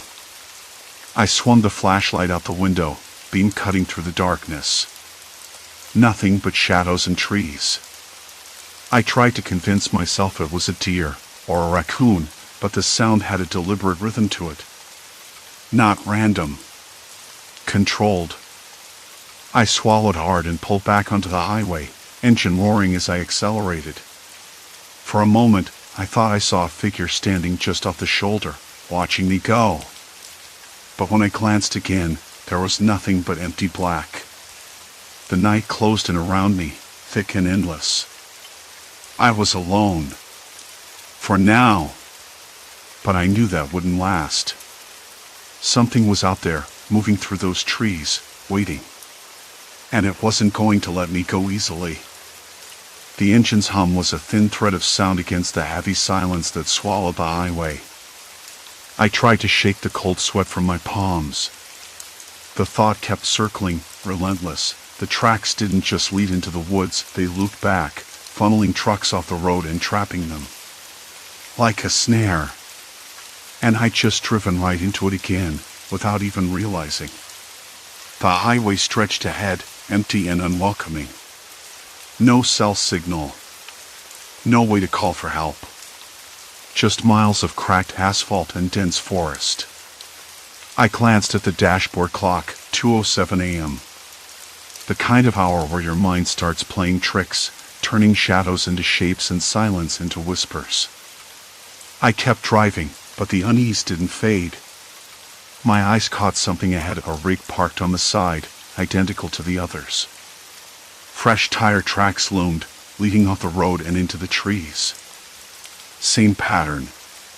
Same nightmare. Why here? Why now? And how many more were out there?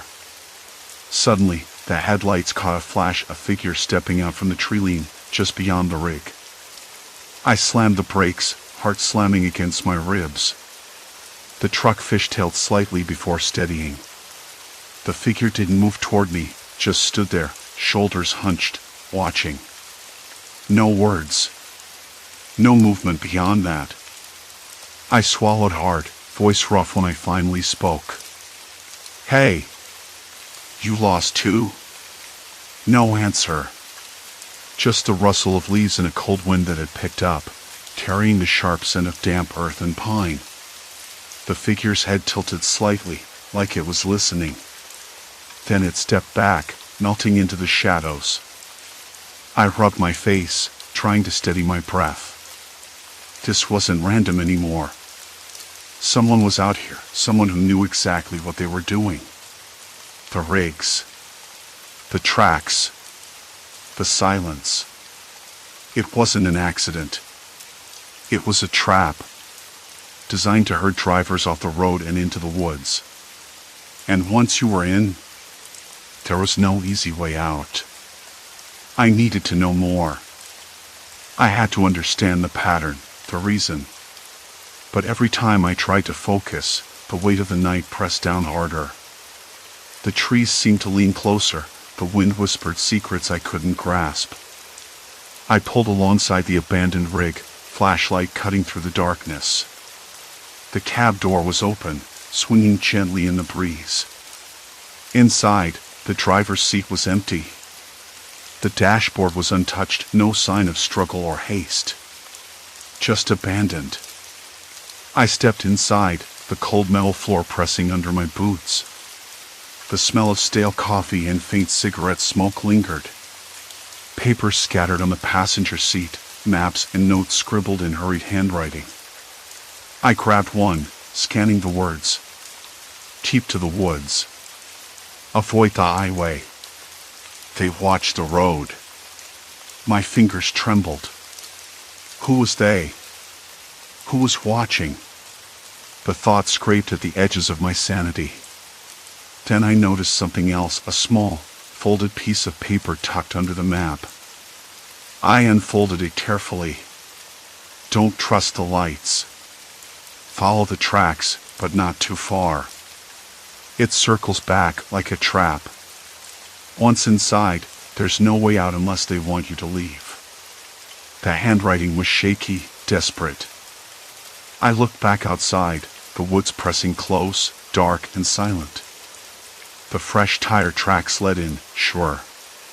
But the loop back toward the highway? That was the trap.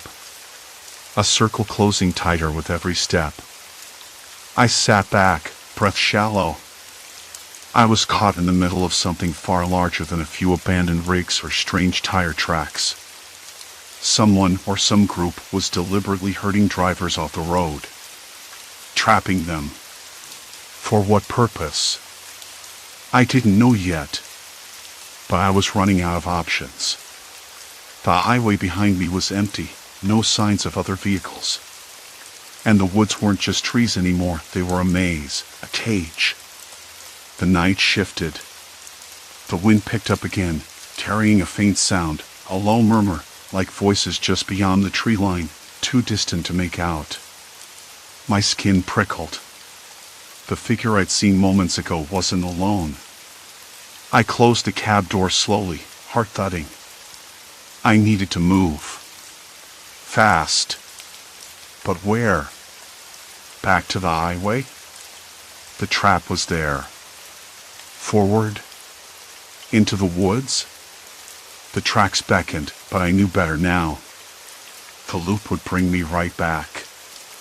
Then, the headlights of another rig flickered in the distance, down the curve of the road. But it wasn't moving. Parked, just like the others. My pulse quickened. How many more were out there waiting?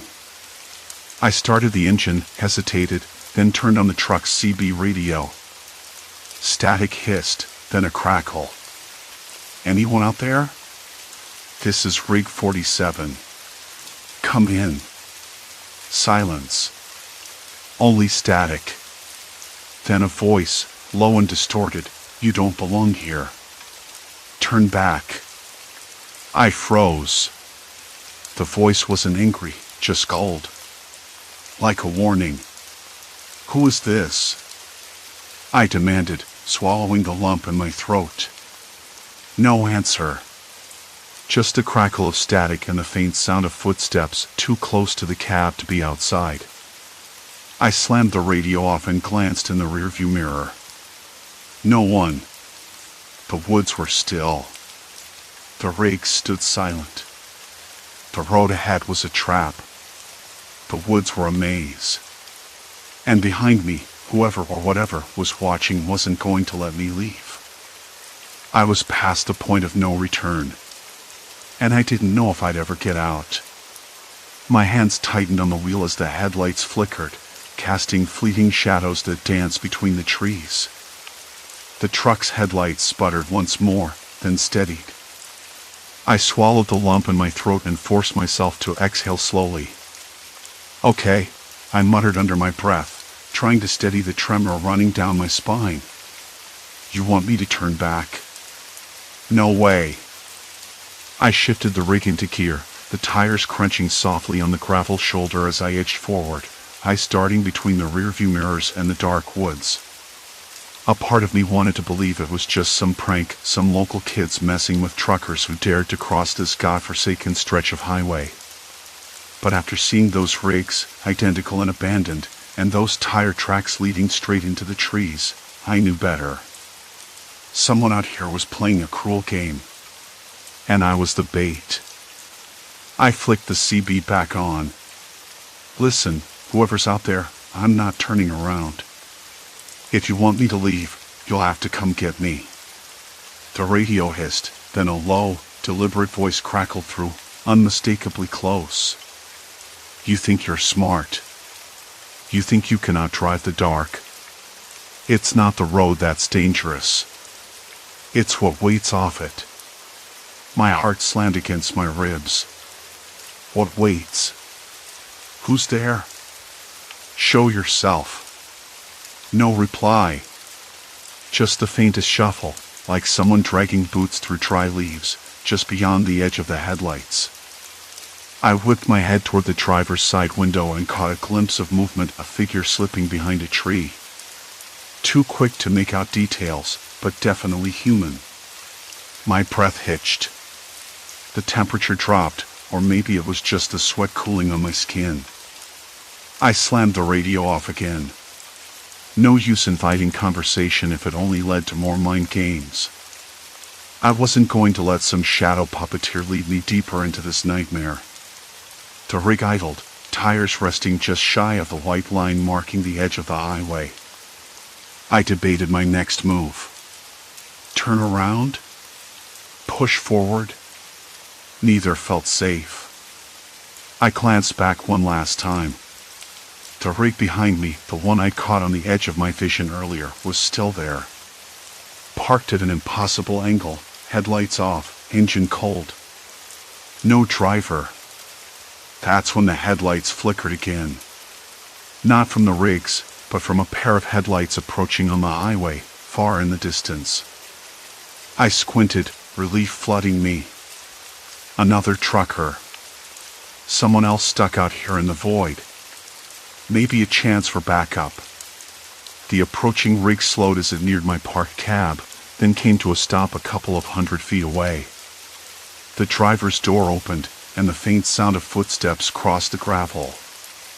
I climbed down from my cab, boots crunching on the cold dirt. The other trucker was a broad-shouldered man in his 40s, wearing a faded baseball cap and a worn jacket. His face was lined, eyes sharp but tired. You rig 47? He asked, voice low but steady. Yeah, I said, still scanning the woods behind him. You've seen the rigs? The tracks?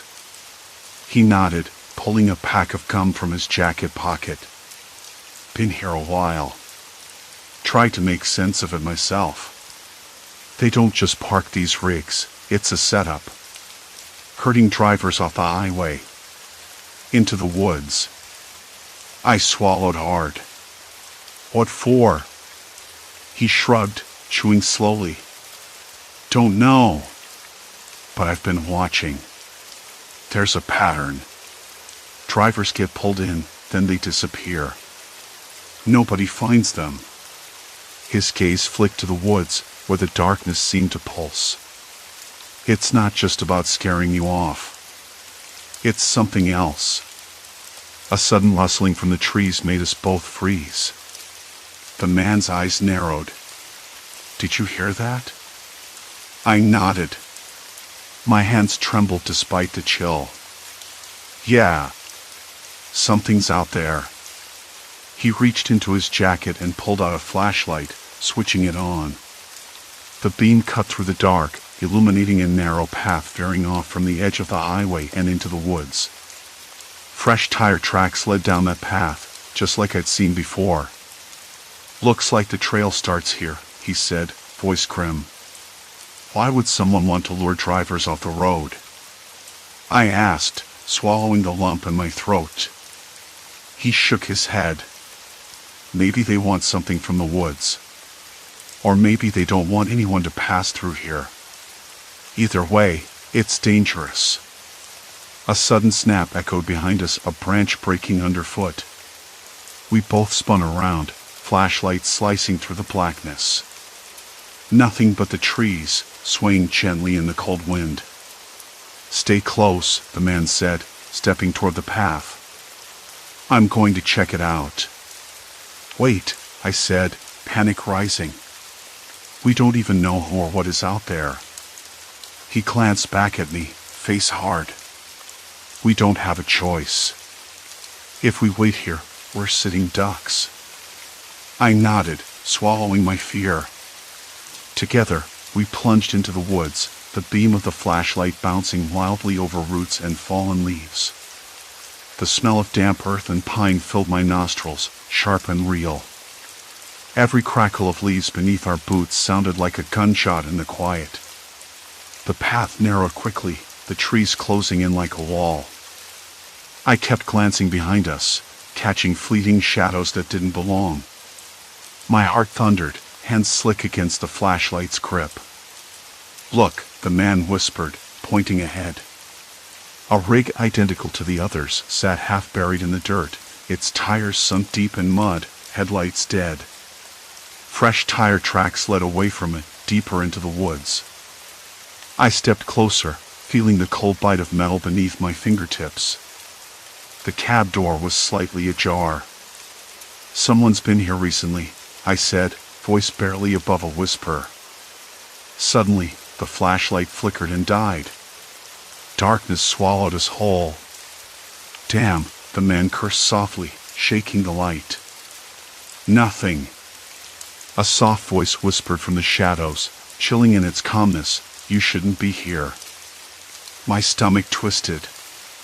I could see nothing but the faint outline of the man next to me, frozen. "Who's there?" the man demanded, voice steady but low. Silence. Then footsteps, slow and deliberate, circling us. I could feel eyes on me, cold and calculating. The woods seemed to close tighter, the night pressing in like a living thing. "We don't want trouble," I said, trying to sound braver than I felt.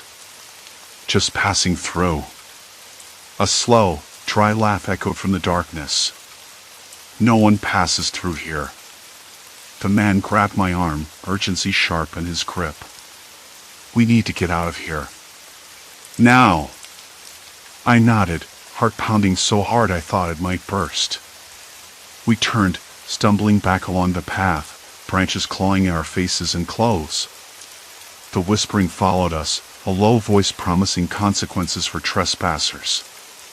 As we reached the edge of the woods, the highway's faint glow ahead felt like salvation.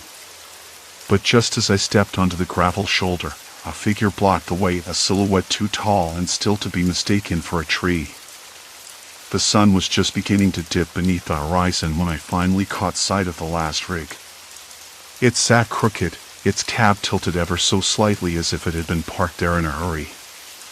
The fading light cast long shadows into the trees, turning the highway into a strip of dusk and half-truths. I pulled my truck off the road, the gravel crunching beneath the tires, and sat there for a moment, trying to steady my breathing. The landscape was quiet, almost too quiet, but I could still make out the faint outline of fresh tire tracks leading from the rig's rear, disappearing into the woods like a dark invitation. I've been chasing these rigs for hours, maybe more, and every time I thought I was close to understanding what was going on, the puzzle slipped further away. Each abandoned truck was identical, same model, same faded blue paint, same cracked windshield. And always, those tire tracks. They weren't random. Someone was guiding drivers off this stretch of highway, deliberately hurting them somewhere. I don't know why I kept following. Part of me wanted to quit, turn around, and pretend none of this ever happened. But something deeper, maybe stubbornness or fear, kept me moving. I told myself I had to know. The air smelled like damp pine and earth, cool now that the sun was gone. I grabbed my flashlight and stepped out, the beam slicing through the dark. The rig's door was unlocked, swinging open with a groan that echoed down the empty road behind me. Inside, the cab was empty, save for a half-empty coffee cup left on the dashboard. The smell of stale tobacco lingered, mixed with something faintly metallic, a hint of old grease, maybe, or something less easy to place. I leaned in, trying to see if there was anything useful, a clue. But the cab was barren except for a crumpled map folded up beneath the driver's seat. I pulled it out and unfolded it carefully. The map was of this region: roads, forest boundaries, a few towns marked in faded ink. Someone had drawn a line in red marker, zigzagging up the highway and into the woods. I could almost feel the finger that had traced it, guiding someone away from the open road. A noise startled me, a branch snapping somewhere to my left. My flashlight beam darted through the trees, catching a flicker of movement. A figure. I stiffened, heart jackhammering.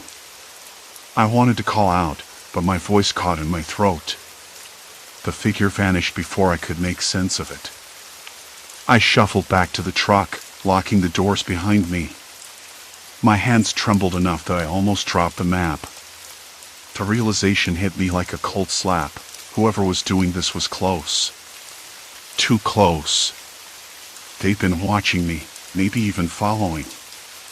I was a rat in their maze. The radio crackled suddenly, a burst of static followed by a voice, low, clipped, urgent. "You're not supposed to be here," it said. I blinked, scanning the dashboard. My CB was on, but I hadn't touched it. The voice came again, softer this time, almost a whisper. "Turn back." I swallowed hard. The rational part of me told me to drive away, back the way I'd come, and never speak of this again. But the part that had chased those rigs, pieced together the pattern, refused to give up. I answered, my voice rough. "Who is this?" Silence. Then a crackle. "You don't know what you're dealing with. Leave now." The line went dead. I sat there, heart pounding, the weight of the night pressing in. I wasn't sure what I'd found or what I was about to find, but I knew one thing for sure. This was no accident, no random string of abandoned trucks. It was a game, and I was the target. I started the engine and pulled back onto the highway, the rig's taillights fading into the darkness behind me. I kept my eyes on the road, but I was watching the trees too, waiting for the next trap, the next sign. The miles ticked by slowly, each one a test of nerves. Then, just as I was beginning to think I might make it through, the headlights caught a figure standing at the edge of the road.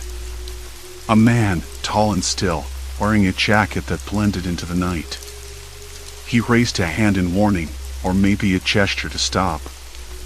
I slowed, heart twisting. His face was hidden in shadow, but there was something about the way he stood, blocking the road, that made me pause. "What do you want?" I called out, voice steady but low. He didn't answer. Instead, he pointed toward the woods, then down the road. The message was clear. Take the woods, or keep going. Either way, there was no easy choice. I glanced in the rearview mirror. No rigs behind me. No other cars. Just the empty road curling into darkness. I took a deep breath and made the decision. I turned off the highway, following the tire tracks that cut into the trees.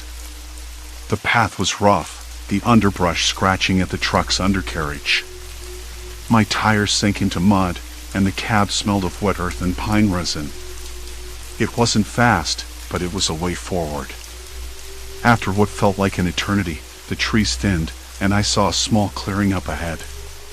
The moon had risen now, casting a silver glow over a cluster of buildings. Old, weathered cabins with peeling paint and windows boarded shut. The rigs were here, all lined up like sentinels. But this time, there were people. Not the shadowy figures from the road, but real men and women gathered around a makeshift fire.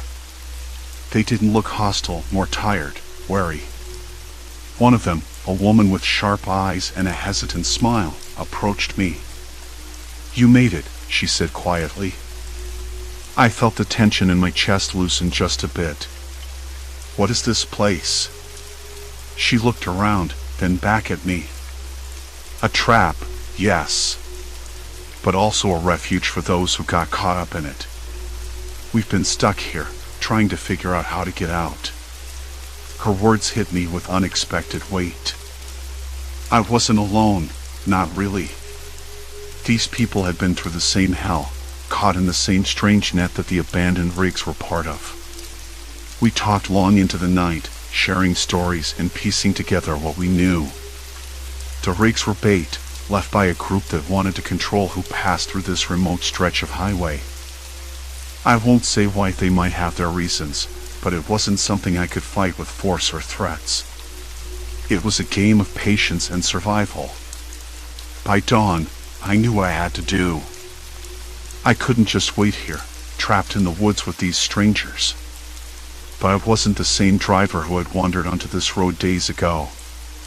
Something inside me had shifted, fear had sharpened into something else, something colder, clearer.